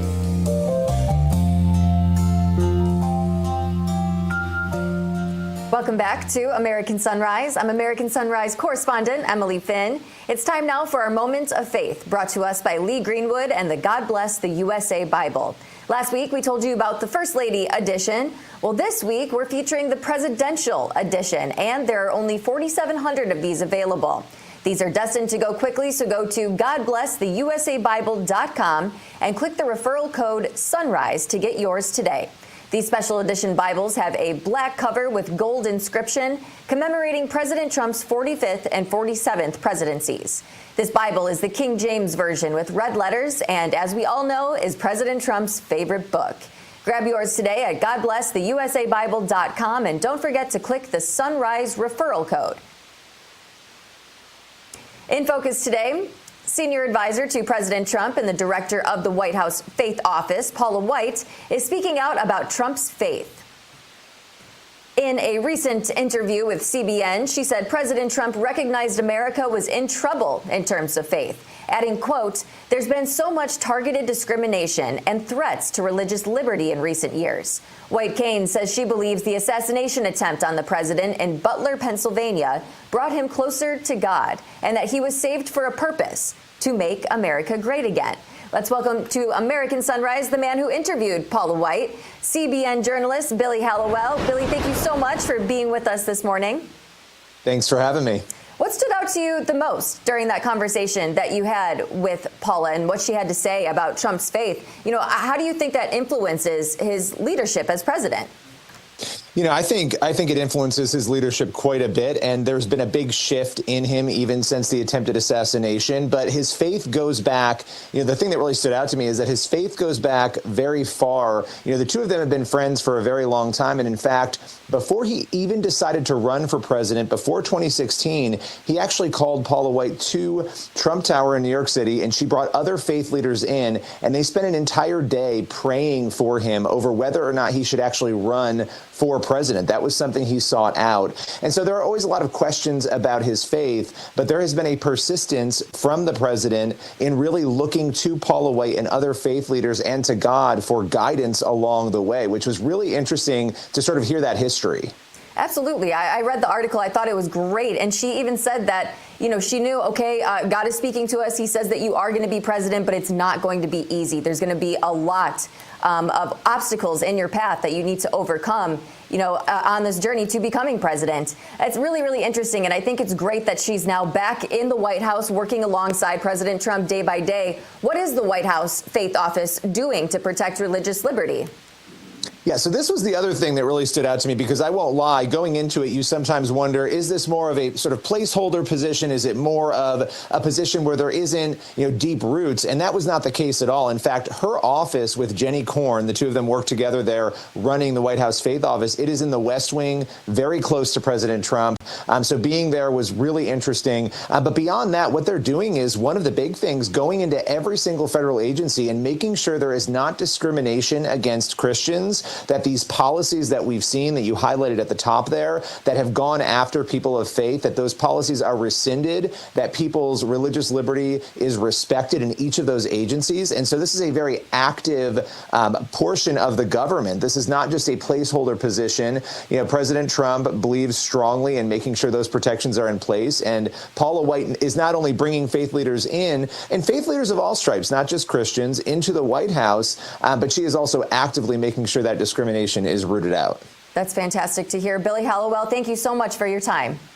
Thank you. We'll be back with the second hour of American Sunrise in just 2 minutes. Stick around. Introducing the limited edition God Bless the USA Bible, inspired by Lee Greenwood's hit song and the most recognized patriotic anthem in America, God Bless the USA. The God Bless the USA large print leather-bound King James Bible also contains America's founding documents, the U.S. Constitution, the Bill of Rights, the Declaration of Independence, and the Pledge of Allegiance, along with a handwritten chorus to Lee Greenwood's song, God Bless the USA. With its large print and slim design, this Bible invites you to explore God's Word anywhere, anytime. The God Bless the USA Bible makes the perfect gift and cherished family heirloom keepsake to pass on to future generations. Designed for an easy reading experience in the trusted King James Version translation, this large print Bible is perfect to take to church, Bible study, work, and for traveling. Order yours today at GodBlessTheUSABible.com.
breaking news from Real America's Voice. Bringing some more breaking news. We've got breaking news here. This is President Trump in Abu Dhabi. That's in the United Arab Emirates, excuse me. And there he is. He's touring, live. Thank you, Gina. He's touring a mosque there, which is part of his itinerary. He's also there to make deals. Do we have any audio, guys? Can we listen in? Let's just see if we can pop that up. If not, no audio. Doesn't that sound? Okay, so. Now, that's interesting, David, because mosques a lot of times are so segregated by gender. I wonder what happens to Susie and Caroline and those folks that usually travel with him. Well, true, and I'm looking for some video of them because they typically would travel with him, and whether or not they're wearing the head coverings as well. Why are these people running? Yeah, well, it might just be a little shaky handheld situation, or maybe it's the Blair Witch Project goes to UAE. I don't know, but it's something along those lines. Anyhow, we'll have more continuing coverage of President Trump in Abu Dhabi. That's the third stop in this leg. You have Saudi Arabia, then Qatar, then Abu Dhabi, which is, of course, in the UAE. And we're bringing Terrance Bates. Hello, T. Bates. Boy, there's just the news just continues to happen. And I think, to me, T. Bates, the theme has really just been, as you pointed out right at the top a couple of days ago, economic cooperation, bringing the deals home. And then, of course, we also have some of the unpredictable nature of all of this, which is President Trump meeting with the Syrian president and those type of things. Because with Trump, it's nonstop. He never sleeps, and so therefore neither do we. Yeah, and I mean, so much has happened. It's hard to keep up, and so much is happening around the world. Just this morning, there's reporting that Iran has come back and said that it is willing to have talks about doing away with its nuclear program, or at least stopping the enrichment of uranium, which of course is critical to developing nukes.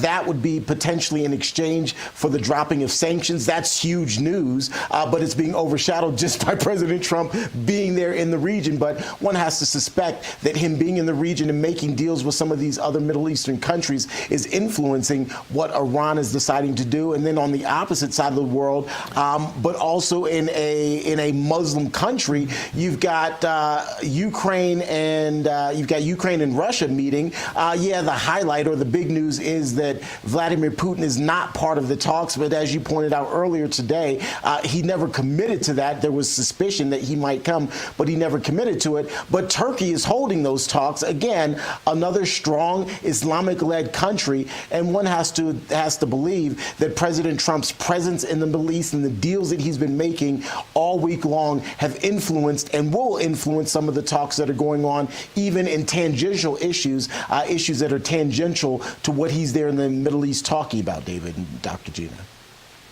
Yeah, and for sure. And we should mention why we're sitting next to each other here in D.C., because you are going to be going to this Maha. So talk about it. I was there last night. A lot of different events happening with the whole Maha thing.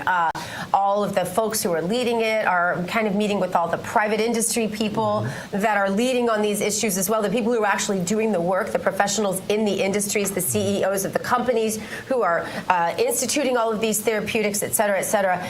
It is so exciting. I am so excited. I am so happy. These are people, you know how if you were in this Maha movement before it was a Maha movement, you just felt like you were alone in the world. I remember back during COVID, and even before that, I was like, wait, I don't believe this whole medical, and I'm from an all-medical family. Mom a nurse, dad a doctor, grandpa a doctor, list goes on and on. My dad was a medical inventor. That's what he did with his life. I mean, I was traditional Rockefeller medicine, born and bred. And so for me to start seeing, when my husband was a senator is when I started to see it, these mothers trickling in his office and saying, my child was perfectly fine until I took her to get an X vaccine. And I thought, that's weird. There was just a lady an hour ago that said the same thing. And I would greet the public in my husband's office, and I started realizing this was a lot of anecdotal evidence. Yeah. And so I would tell my parents or whatever. Well, then I had my own incidences. I ended up losing twin boys. I've written about it in my books. And that was heartbreaking, of course. My mother was killed by a medical error. The list goes on and on. Of me just starting to question, what is really happening here? The miracle of my son, Beau, is such a story of me absolutely thwarting, going against modern medicine in every way I could, and almost losing my children for it. I mean, it was just a nightmare. I've been to hell and back on this issue, but I felt alone. And I have now met all of the entire leadership of Maha, who all have horror stories worse than mine that brought them to the table. So it's fascinating, and they're all so impassioned, and they're working so hard to do amazing things and to bring it to the American people. And my brain is so full of it, you guys. I sat up until 2 o'clock in the morning last night going over this stuff with people. You can't stop thinking about it because it is such a bright horizon, David Brody. Where we are today compared to the ostracization, if you will. Yes, that we can even say these things. Like a leper community, if you will, to a degree. Yeah, you know? But review everything, make everything transparent, make the data proven, get real scientists who aren't funded by the government outcomes, right?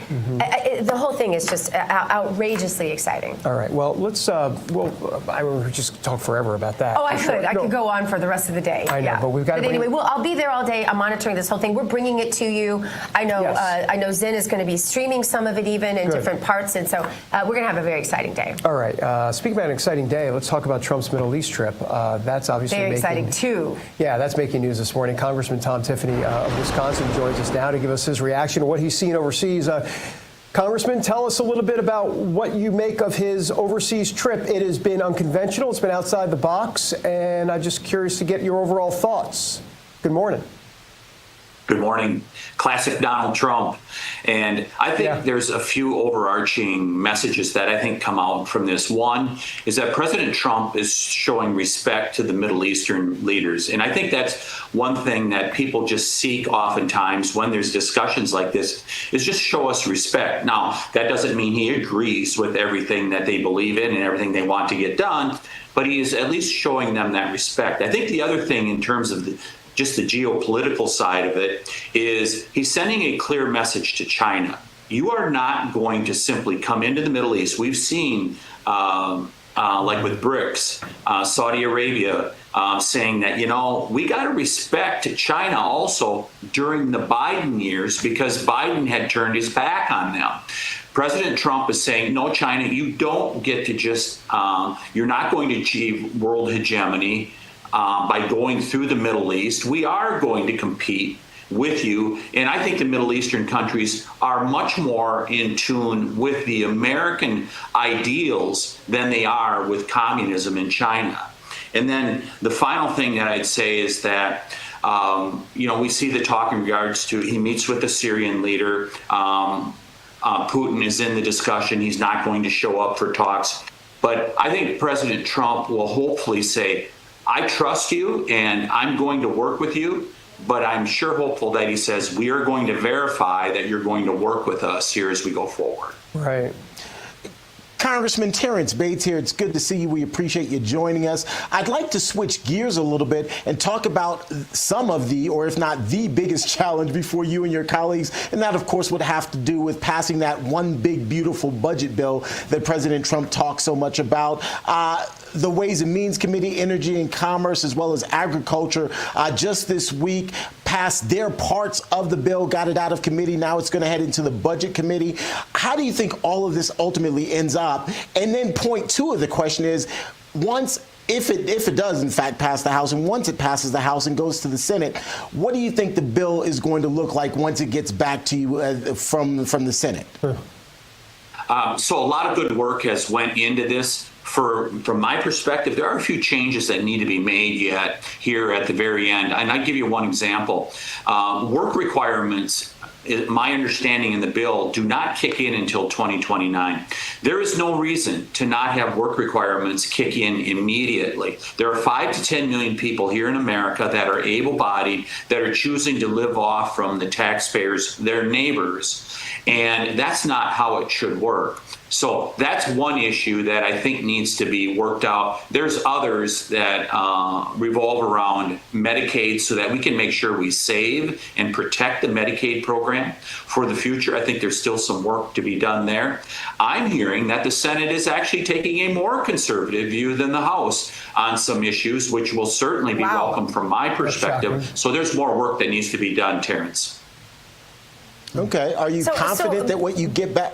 I'm sorry, Dr. Gina. Just are you confident that what you get back from the Senate, though, is going to be palatable for you and your colleagues in the House? You say that you think that it's going to be a bit more conservative. Is it going to be what the doctor ordered? I sure hope so. I mean, one person I watch very closely is my home state Senator Ron Johnson. By the way, big mover in the Maha movement, right? Senator Johnson is going to be a key player in this, and he keeps saying, let's go back to pre-pandemic spending. And I think he's going to continue to really push that as the bill comes over to the Senate and they take action. Okay. Yeah, I'd like to go back to like pre-1930s. Some might say I'm a little radical. But I'm so torn on what I want to talk to you about. I've got two different things like at my head at the same time. So one of the things that I'm watching, I get nervous when the enemy is quiet. And, I got really nervous when the Democrats were quiet. At least they're making a lot of noise now. None of it makes sense, but they're at least making some noise. I'm really nervous about the military-industrial complex right now. Because here is President Trump, who has come in and changed the entire complexion of how business is done, right? He, instead of going in and putting sanctions and then threatening war, right, which is how the Democrats do it, he's saying, let's negotiate and let's everybody get rich. How about that? And that is such a motivator, and that's really what's behind all this when it comes right down to it. I mean, if you break it down to its finer parts, right, that's what we're looking at here. He's saying, hey, everybody, let's make money. Okay, great. Everybody likes that idea. No one's going to complain except the military-industrial complex, who lose so much money when we are not in multiple wars. Where are they right now, and what are they cooking up? Who would think that Donald Trump would be following in the footsteps of Dwight Eisenhower, of President Eisenhower, because you really hear echoes of that when President Trump speaks. Let's make peace, not war. Let's have prosperity. And so I think the people to watch very closely are the defense hawks that want to spend more money. And I would say one of them is Senator McConnell. I would watch them very closely because they believe that we need to continue to spend a lot more money. Now, in the big, beautiful bill, there's $100 billion of more defense spending in there. President Trump is not saying that we shouldn't have a strong defense, but he is saying that let's modernize our systems, because what you're seeing is, I believe that we're still fighting the last war with some of the defense systems that we're funding. We need to make sure that we're funding the future threats rather than the past war. Yeah. Congressman Tom Tiffany, really appreciate you being here this morning. Thanks so much. Thanks, Congressman. Hey, great to join you guys this morning. All right, appreciate it.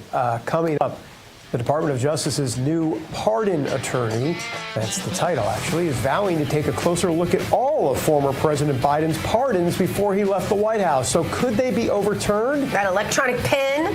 That's right. Oh, that auto pen. Is that even possible, by the way? We'll discuss the pardon situation later.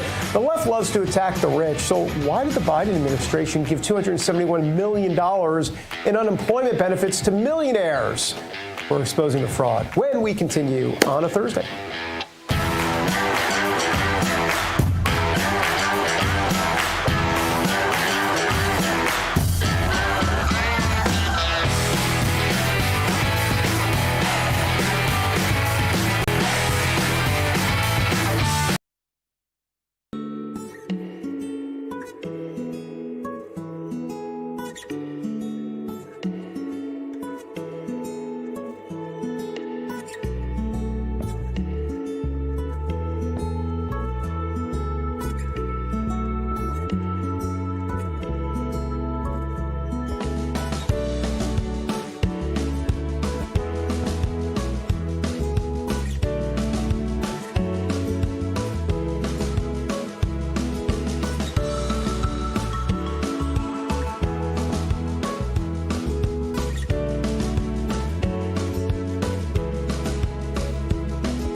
Welcome back to American Sunrise. I'm American Sunrise correspondent Emily Finn. It's great to have you with us this morning. Time now to drain the swamp, and this morning we are flushing out all of those pardons that Joe Biden handed out to his family and friends. The Department of Justice's newly appointed pardon attorney, Ed Martin, plans to review former President Biden's sweeping pardons while departing the White House. In a recent interview, he said the Biden pardons need some scrutiny, adding, quote, "We want pardons to matter and to be accepted and to be something that's used correctly." Martin says he has already been looking into some of the conduct surrounding the pardons and the Biden White House. Included on the list of people Biden pardoned on his way out include several members of his family, Dr. Anthony Fauci, and the members of the House January 6th committee. For discussion, let's bring in Dr. Gina, David, and Terrance here. David, I know you bring the receipts every morning. I know we left some people out on that list of people that he pardoned, but walk me through this, because when you pardon someone, is there a way to revoke that? Is there a way to overturn that? Or is it just a one and done kind of thing? The one morning I didn't bring the receipts. My goodness gracious. Oh, my gosh. The only receipt I had was for, like, McDonald's from last night. But beyond all of that, look, here's the deal. No, look, you can't do it. I mean, I'll do a quick Google search because everything on the internet obviously is true. But I'll take a look. But no, I don't think you can do it. So I think this is just more a kind of a standard review, if you will. But I think there's a bigger issue at play here, which is, and I hate to say it, I know you, because you said, let's prosecute, let's do some stuff. I think we're going to be continuing to look back, and, you know, I'm not quite sure if anything's going to happen. I mean, on any of this stuff. David. I'm not disagreeing that I think not much is going to happen. I'm glad they're pursuing it. It should happen. And I think that the American people need it to happen. They need something. They need some heads to roll. I mean, especially the treasonous out there. Those people need to be punished. The people who protected and insulated and lied for Joe Biden. Some of them need to be punished. The real instigators of that need to be punished. I'm glad Ed Martin is on this. He's somewhat of a pit bull. If you don't know him, he grew up in the same with the same mentor that I grew up with. In fact, together we got our political chops together, I would say, under Phyllis Schlafly. Eagle Forum, right? Eagle Forum. And so, you know, if there were a formidable opponent, I would say it would be him. You know, as we enter this review, I think one of the bigger parts is this whole idea of preemptive pardons. Someone that hasn't even been charged or prosecuted, but still you're giving them preemptive pardons. That's something that I'd like to see looked into under the review. And even beyond that, I'd like to see some sort of legislation potentially drafted or something done to potentially do away with that. If there are charges, if you've been prosecuted and convicted and a president wants to, under his purview, pardon you, okay, fine. But to do something preemptively, again, without actual action already have happened, it seems to me that that's overstepping one's bounds or one's power. And so I'd like to see that be investigated and potentially some sort of action being done legislatively to stop that sort of thing. Yeah, I think you bring up a really good point with that, Terrance. And I think it was unprecedented. I mean, I don't have the receipts on this one either, David, but as far as my history and my research checks out, there has never been a president that has issued preemptive pardons to people before. I mean, that just doesn't even make sense. Well, and if it can be proven that that Autopin signed a bunch of these without Joe Biden actually knowing, if these were not actual presidential pardons, and if there is evidence to prove that, then I think that they could be overturned, but I'm certainly not a lawyer. And overturned based on a legal case that would be made ultimately, potentially, to the Supreme Court. The Supreme Court's never ruled on the Autopin. So well, and you can't just have like a group of people around an incompetent president deciding who their friends are that they'd like to pardon. That really can't happen. So if Joe Biden, there isn't hard evidence that he was involved in those decisions, I think it could be overturned. Yeah. Well, we'll be keeping a close eye on that. We are also keeping a close eye on this live shot that you have in front of you right now. That is President Trump walking around in Abu Dhabi at the United Arab Emirates. He has been on a trip this whole week in the Middle East, very, very busy, traveling to a couple different countries over there. We will continue to bring you live shots from his trip and show you what he is up to over there. All right, we will be right back with more on American Sunrise.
Private, President Trump continuing his tour of the Middle East. He is in the United Arab Emirates.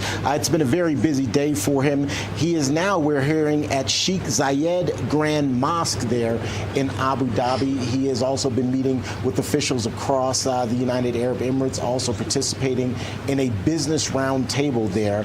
It's part of his trip again to the Middle East, and it very well could impact the markets today. A lot has happened there, and he's been very successful during this trip.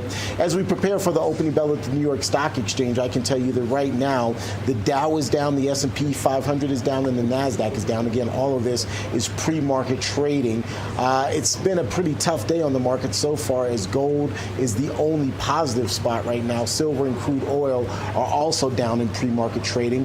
We'll take you to New York for the opening bell here in just a few minutes. We'll let you know how things are ultimately looking and if things change a little bit. Hopefully they will, particularly for those of you who are investing. Now, let's get you back over to David. Okay, T. Bates, appreciate it. Yeah, busy news morning again. So it was a historic game-changing type move. President Donald Trump met with jihadist-turned-Syrian president Ahmad al-Shara during his Middle East trip this week. Now, Trump told the world following his announcement of lifting U.S. sanctions imposed on Syria, quote, "It gives them a chance for greatness. The sanctions were really crippling, very powerful." But here's the thing about al-Shara, he had ties to al-Qaeda. He fought U.S. troops in Iraq. He's actually detained by U.S. forces for 5 years as well. This meeting comes amid Israeli Prime Minister Benjamin Netanyahu telling Trump, do not lift sanctions, please, on Syria. So there's just a lot to really go through on this. I mean, the bottom line is that Syrian president, not the nicest guy in the world. Join us now to discuss this is Eric Stakelbeck, host, of course, of Stakelbeck Tonight on the Trinity Broadcasting Network at the TVN. Stacks, good to see you. So, look, there's a lot to get to here. I'm curious what you thought of him meeting with the Syrian president. I mean, this guy's got a horrible track record, and then you got the lifting of the sanctions against Syria. So how do you see all of this from a geopolitical perspective? This is definitely outside the box, for sure. Yeah, David, at first glance, I do not love it. As you mentioned, al-Shara just recently had a $10 million bounty on his head, courtesy of the United States. He's an al-Qaeda leader, and his minions, even in recent weeks, David, have been persecuting and targeting religious minorities in Syria, Druze, Kurds, Christians, etc. That said, I think President Trump is taking a bigger picture view here. Two things here. Number one, he's pushing Syria, flipping Syria away from that Iranian orbit, David. I think that really gets to the crux of this Middle East trip this week. Look, President Trump strengthening ties with Sunni Arab nations, the Saudis, the Qataris, the UAE, and yes, perhaps Syria. Remember, Syria was the linchpin for all of Iran's regional ambitions, including destroying Israel. Now that's gone. Assad is gone, and Trump is thinking, look, a new day, a new leader, more pressure on Iran. If we can flip Syria, which was the crown jewel of Iran's ring of fire, if we can flip Syria away from the Iranian regime, that can be a very good thing. Now, look, it's a gamble for sure. Definitely this is the ultimate let's wait and see, but al-Shara is saying the right things. Let's see if he sticks to it. But President Trump has leverage, and he will use it against al-Shara if things go crazy in Syria. Yeah, and Iran was using Syria as that pipeline to Hezbollah and other proxies around the region. Hey, Stacks, let's look at this Just the News headline. This is about Benjamin Netanyahu. He says, quote, no way Israel is going to stop the war in Gaza until Hamas is destroyed. He's been consistent about this. Of course, we know just recently here in the last 24 hours, 54 people killed in overnight airstrikes in southern Gaza. Netanyahu is saying, quote, we can make a ceasefire for a certain period of time, but we're going to the end. So I'm curious about the relationship between Trump and Netanyahu. We've heard that it is apparently strained. He's not going to Israel on this visit. Obviously, that was done on purpose. What's your take on where that relationship stands? What's your your spidey sense on this, Stacks? Yeah, I think, our mutual friend, ambassador now, Mike Huckabee, says it's solid. The former ambassador, David Friedman, says it's solid. I think it is solid. I don't think they're going to see eye to eye on everything. I don't think Bibi right now is thrilled about, for instance, the Iran nuclear talks and the possibility of an Iran nuclear deal. That's number one, I think. I think, David, that is the main issue. There's no wedge. A lot of this most of it is mainstream media hype trying to drive a wedge between Bibi and Trump. But I do think there isn't total agreement on Iran, for sure. I think if you're in Israel's shoes, they're saying, look, Mr. President, we've got a golden opportunity to eliminate an existential threat, Iran's nuclear program. Let's do it now. And President Trump's saying, hold on a minute. I was elected to be the president of peace. I want to do things through deals. I think we can get Iran to the table and we can do something here. Israel's saying, Mr. President, look at the past 46 years. Ronald Reagan used to say about the Soviet Union, David, trust but verify. When it comes to the Iranian regime, don't trust but verify. Israel says any deal is not worth the paper it's written on. So that would be, I think, a source of disagreement, not a massive disagreement, but Israel is kind of waiting to see what happens with bated breath, what happens with these Iran talks. If a bad deal, God forbid, came out of this, then Israel would be forced to act possibly alone against Iran's nuclear facilities. 3 key words: wait and see. Wait and see. Eric Stakelbeck, great to have you. TBN Stakelbeck tonight. Appreciate that. Thanks so much. Thanks, sir. David. Appreciate it. All right, time for the opening bell at the New York Stock Exchange. To T. Bates in Denver we go. It's sponsored by AMAC. The Association of Mature American Citizens is the conservative voice for Americans 50 and older. AMAC is fighting for the values that you hold dear. Join today. Together, we can write the course of America. The applause is underway on Wall Street, which means the bell is going to ring in short order, and we'll get an idea of how the markets are looking. We're about a minute away, even less than a minute away from the opening bell, and hopefully the markets will rebound pretty well. So there you have it, ladies and gentlemen. The bell is ringing there at the New York Stock Exchange, which means the markets are now officially open. Let's take a quick look and see how they are faring.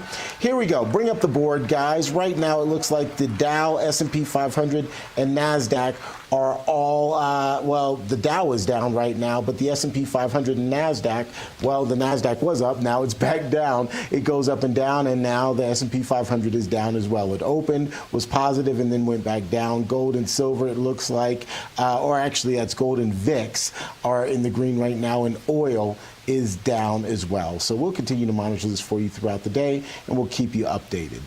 In the meantime, this July, there's a global summit of BRICS nations that's going to happen in Rio de Janeiro. The bloc of emerging superpowers includes China, Russia, India, and Iran, and they're meeting with the goal of displacing the U.S. dollar as the global currency. They're calling it the Rio Reset. As BRICS nations push forward with their plans, global demand for U.S. dollars will decrease, bringing down the value of the dollars in your savings. While this transition won't happen overnight, the Rio Reset in July does mark a pivotal moment when BRICS objectives move decisively from theoretical possibility towards inevitable reality. Learn if diversifying your savings into gold is right for you. The Birch Gold Group can help you move your hard-earned savings into a tax-sheltered IRA in precious metals. Claim your free information kit on gold by texting America to the number 989898. With an A+ rating with the Better Business Bureau and tens of thousands of satisfied customers, allow the Birch Gold Group to arm you with a free no-obligation information kit on owning gold before July and before the Rio Reset. To get that information, simply text the word America to the number 989898 today. Still to come here on American Sunrise, Democrats are avoiding questions about Joe Biden like they're the plague. Stay tuned to hear the response of a top Democratic senator and what he said to the legacy media on whether he knew if Joe Biden wasn't fit for another term in office. Plus, can the Trump administration go ahead and deport violent criminals under the Alien Enemies Act? What another federal judge just ruled on that issue is ahead. We're back in a moment.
right, welcome back to American Sunrise. I'm Dr. G. Thanks for joining us this morning.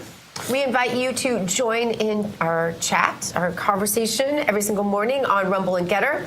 Lots of fun in there. Right now we're talking about what to feed our dogs and whether or not you should vaccinate dogs if you don't believe that you should vaccinate children. It's always an interesting conversation there. Lots of good patriots. Now time to take the political pulse of America. The beat today, Democrats continue to try and deflect any mess left by old Joe and cover up the case of his obvious mental decline.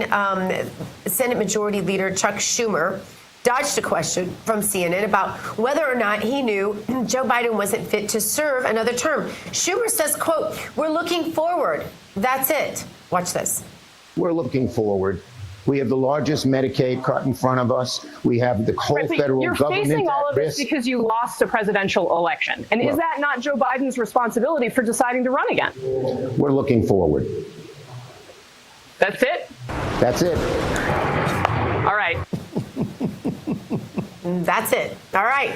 Well, joining us now, Republican strategist and fellow. I really want to be a fellow. You do want to be a fellow? Yeah, I do. I'm a fellow. Put that on my bucket list. At the Independent Women's Forum, Nicole Kipralov. I hope I didn't butcher that last name. But Nicole, welcome to the show. We're glad to have you. You guys do great work there. I guess that the lies continue. And the whole idea that the Democrats would ever try to just attract voters by authentic truth or some values, I guess that's just absolutely still not on the table. No, it's not. Look, Chuck Schumer is going to dodge the question because he is complicit in probably what is the biggest cover-up, the biggest political scandal in American history. There's absolutely zero doubt in any, I would say, rational person's mind at this point that, number one, Biden was cognitively impaired for a pretty long time. And number two, this was a major intentional cover-up. This was not an accident. This was absolutely intentional. The Trump administration, we're hearing, is likely going to release the audio of Biden's interview with special counsel Robert Hur, who we know investigated Biden's mishandling of classified documents. And I think what we'll see is that the audio will reveal what we've known, which is that Biden was not cognitively fit to be president of the United States. And his cognitive decline was, like I said, the biggest cover-up and scandal in the history of this country, because there were several key actors here, key groups who were complicit in this cover-up. We know, of course, the mainstream media was complicit in this. We know Biden's staff was. Kamala Harris played a huge role in this. Her staff, strategists, advisors, Democrats like Chuck Schumer, left-wing talking heads. We know Hur in his report concluded that, Biden had a poor memory. He couldn't remember basic information like when his son died or, when he was vice president. So naturally, Democrats are going to dodge questions about this and accept absolutely zero responsibility because they never have. And they're going to deflect as well. Biden, even in his cognitively impaired state, he was on The View a few days ago and he was asked about this. And of course, he didn't answer the question. And he instead babbled about racism and sexism being the reason Kamala Harris lost in November, which is ludicrous. So, this is not surprising at all, their response. So let's talk about President Trump, because quite honestly, I'm tired about talking about Biden. He wouldn't understand if I was talking directly to him anyway, so we'll move on. President Trump, of course, the master of the deal. In Doha, Qatar, yesterday, he announced a massive deal where Qatar is going to buy a number of Boeing airplanes. The White House, of course, says that the jets are worth some $96 billion. President Trump says Qatar's jet order is the largest in Boeing's history. I think that really puts into perspective how President Trump has been using this particular trip to the Middle East to also spur investment in the United States and U.S. companies. Couldn't agree with you more. I think this whole Middle East trip has really shed light on how incredible of a negotiator and deal maker President Trump is. These deals that he's making are very valuable for driving innovation, prioritizing American manufacturing, bringing back the glory and the beauty of this concept of made in America. In just 48 hours, President Trump has managed to, like you said, secure trillions at this point of dollars in deals that prioritize the American people. But it's not, this trip is not just about deal making. It's also about emanating strength and sending a very clear message that America's gravitas on an international level as well is back. For example, the president said his priority is to make a deal with Iran. He wants Iran to stop attacking its neighbors. And it sounds like in just the last few hours, it sounds like Iran is really considering coming to the negotiating table because they know this is maximum pressure on Iran by the Trump administration if they don't stop. So this show of strength that we're seeing is incredibly effective. And we can, of course, contrast that with the weakness of Joe Biden.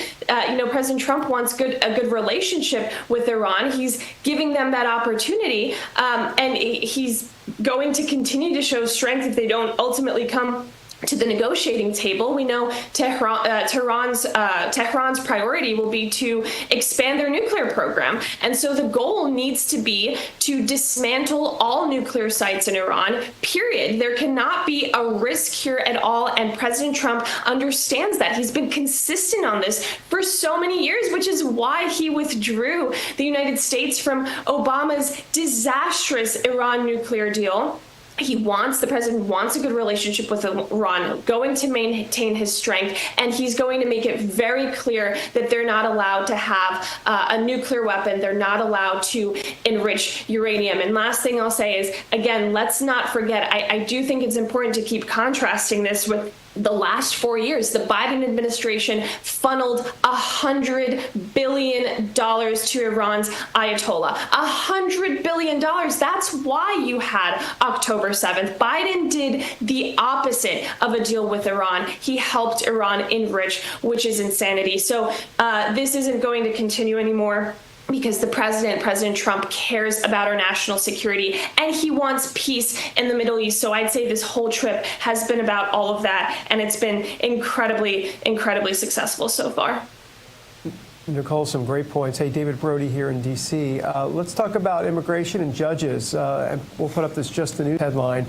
Actually, I got some good news. The Trump administration, this federal judge is allowing Trump and the administration to deport alleged Nicaragua members under the Alien Enemies Act. The judge says, look, as long as the government provides sufficient notice and due process, President Trump can remove members of a foreign terrorist organization. But of course, you have other judges, multiple judges, that have blocked the president from using the Alien Enemies Act. So I'm curious to get your take on this. It feels like the Supreme Court is going to have the final say. I know they weighed in last month, but they seem to make it more confusing. I feel like the Supreme Court is going to have the final say once and for all here.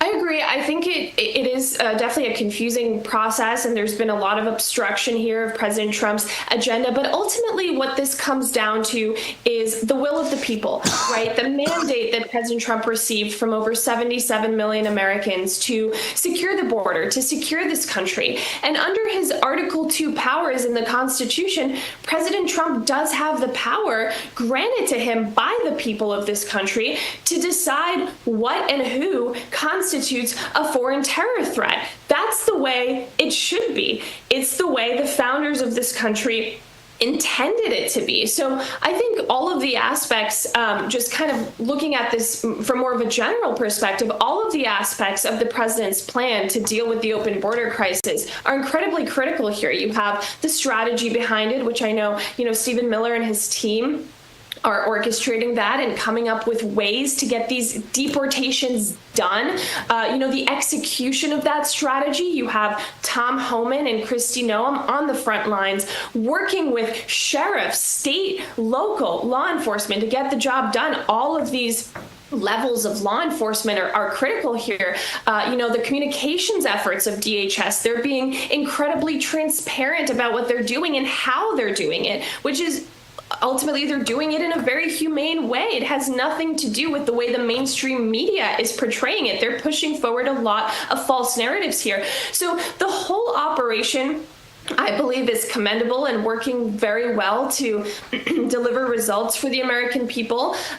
Since President Trump took office, you're seeing this incredible multi-agency, multi-department cooperation. The entire administration, like I mentioned, Homan, Noam, but also Kash Patel, Pam Bondi, Brooke Rollins, everyone is working together to deliver immigration enforcement like this country has never seen before. And that's why you have results already. It's been 3 months and you have a 99.99% drop in catch and release. And look, this is important too. In states where you have cooperation with federal law enforcement. This is why I always say state and local law enforcement is so important, because in states where you have cooperation, there is incredible progress being made in those states. But in states where Democrat leadership is working against federal law enforcement, you have the continuation of major devastation and ultimately deadly results. So the contrast there is very clear, and we need to keep talking about the importance of the cooperation of state and local law enforcement with federal law enforcement. Nicole, thank you so much for being with us today. Nicole Kipralov, we appreciate you. Thanks. Thank you so much for having me. All right, coming up, the Biden administration sent hundreds of millions of dollars in unemployment checks to millionaires. You heard that correctly. Why one GOP senator says, quote, the freebies for freeloading fat cats are over. That's just ahead. Also, what's old is new. I love this one. You're going to love this one, too. Vintage names. Haven't been that chic in a while, but guess what? They're making a comeback. Find out which old-fashioned names are surging with new parents. That's coming up. We're back with more American Sunrise right after this.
Let's spill some tea. Welcome back. I'm American Sunrise correspondent Emily Finn. Let's spill some tea, sponsored by Artillery Tea Company. Make sure to go to artilleryteaco.com and use the promo code America's Tea for 25% off your first order.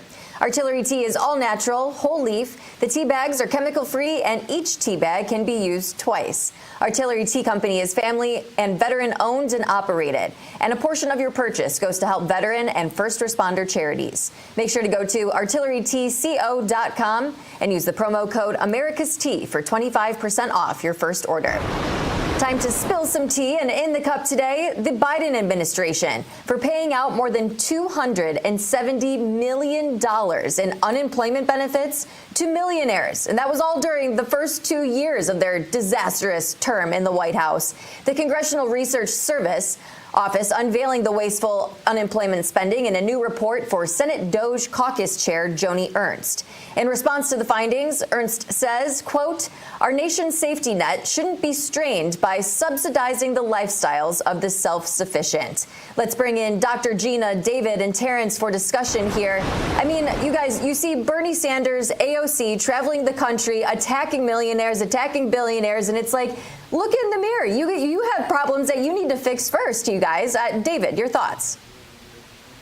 Well, it's hypocrisy, and we talk about it all the time, so it's nothing new. To me, what's interesting is that they have no standing not only on this issue, but like abortion's a great example, right? I mean, they talk about, oh, we care about the individual. If you cared about the individual, how about you start at the womb? How about you literally, maybe you shouldn't be for late-term abortion. I mean, so you can go down the list. Climate change is the same thing, right? We did a story a couple of days ago about AOC traveling on a private jet for, what is it, $15,000 an hour or something like that. And the carbon footprint that it causes apparently is a real problem unless you're AOC and you're actually on the jet. So, I mean, Gina, this is what they do all the time. It really shouldn't shock us. And the sad part is you got Kamala Harris and others that are, or I say Kamala Harris, she got 75 million votes. Like, why are 75 million people voting for people like that? In other words, the hypocrisy from the left, and yet they get away with it. And the good news is people are really coming on. They're onto it now. Hopefully, more than ever. You know what I think of? Yes. When I think of this, I think of this friend that my mother had. I was very affected by this at a young age. A tree branch fell on her car while she was driving during a storm. She was a quadriplegic.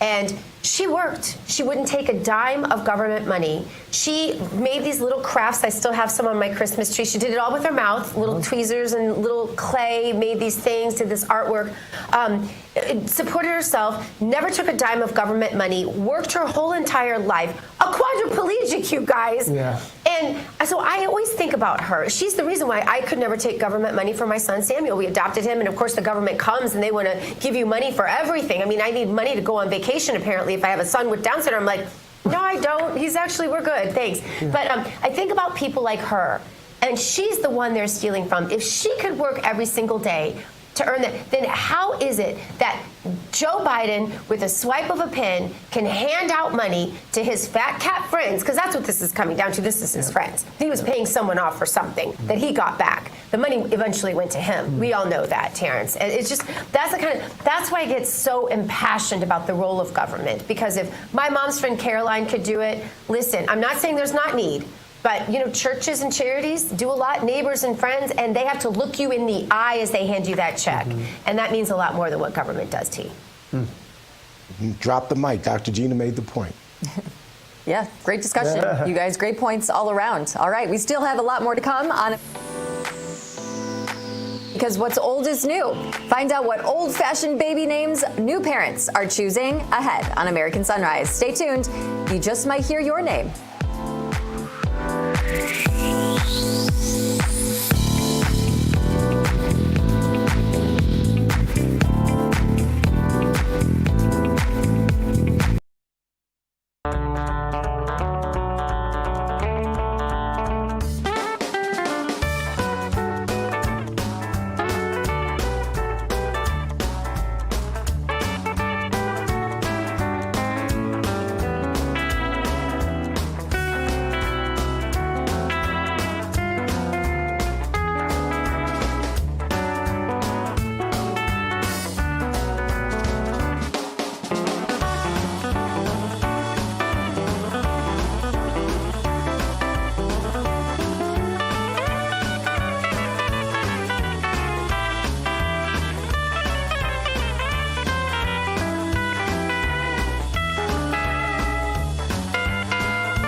Think about the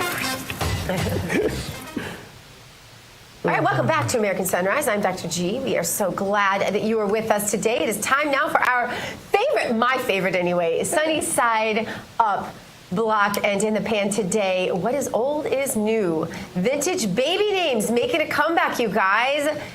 The Washington Times has reported that new parents are loving vintage baby names like Theodore and Oliver and James for boys, and Olivia, Charlotte, and Amelia for girls. I love this. Baby name consultant Taylor Humphrey, she said, in a fast-paced, tech-saturated world, parents are reaching back in time for names that feel timeless and classic and meaningful. She says no more Jessicas and Tylers of the 1990s, but parents are now liking Otis and Mabel and Florence. Oh, I love Mabel. Founder of BabyNames.com, Jennifer Moss, has called this revival of vintage soul and modern edge to feel connected to the past. I love this. Every single one of my kids is named David, Brody, Lida, Lily, Jack, Sambo. That's how they go. Every single one of them is named for a grandparent or or like in Bo's case, he's named for Robert Brewster Loudon, my husband, my family, direct descendants from the pastor on the Mayflower, who was Robert Brewster Loudon. So Bo's actual name, very few know, is Robert Brewster. All my kids are named either for historic, because I want them to feel tied back to our history. I want them to feel tied back to family, those kinds of things. That's my reasoning. I don't know. No, that's phenomenal. Guys, I don't know about you, but some of those old vintage names, I mean, I'm good with some of them, but some of them go a little bit too far back. I mean, can I just say the names? Okay. Am I going to insult everybody out there? People right here, David? I'm sorry, but like, why? I always had like an Aunt Frances. Or Frances is a great name. It's great. Don't get me wrong, but Gertrude. Right? Oh, no, Gertrude is a great name. Gertrude is a great name. They're all great names. Please. Ethel. I love Ethel. Otis, like we just mentioned Otis. Who calls their child Otis? You must not like your kid. Otis? The only good Otis is Otis Reddy. Otis Reddy is the only Lily's good Otis. name. Okay. Lily's name is actually Elizabeth Love, after her grandmother on John's side, Elizabeth Love Connell, and my grandmother on my side, the mother of the World War II veteran, who was a very strong Democrat, taught me the Pledge of Allegiance. And she was named that, and we call her Lily, because that's a European interpretation of Elizabeth. But Lily now says she would have liked to have been called Betty, so there you go. That generation, she wishes we called her, because one of you said in my ear Betty you thought was too old, but that's what Lily wishes we would have called her. Emily, where are you on this? I was going to say, I appreciate a cool name. In 1997, the #1 baby name for girls was Emily. So everyone is Emily. I know so many Emilys. I try and make it different with the Emily Rose. I think putting that together sounds a little cooler. Here's a pro tip for parents out there. Watch the monogram. Are you with me? That's a thing. You got first name, middle name, last name. Don't add it all up, so to speak, and have it be something bad. Yes. Yeah. Just don't do that. That's our warning for today. See, news you can use. Thank you. Thank you. Oh, you guys, it's so much fun. Good to see you, by the way. Good to see you. Really excited about this Maha Institute Roundtable. As I said, Rav is pulling all the stream and are going to be doing great things with it and dipping in and out of it, perhaps during some of the shows today and over the weekend. A lot of I'm telling you, the people I met last night, I've been in politics a long time, David Brody. I've never met people like this. There was maybe 50 people in the room, including RFK, including Senator Rand Paul. Glad to see him there. And some of the doctors around him. And I'll tell you, the stuff they're doing is going to change the future of the world, not just America. I agree. And I'll be telling you more about it tomorrow because I'm going to be there all day. I speak sometime this afternoon. I don't even know my topic. How am I doing? We'll be here tomorrow together. Yes, we'll be here tomorrow together. Thank you guys for joining us. So much more for you every single morning. We start at 8 a.m. Eastern, but don't forget the early show with Jake Novak starting at 7 a.m. War Room, don't forget that either. That's up next. Hug your children, love your God. You go boldly now. I'm dancing. And live the truth. You should dance with me. There you go.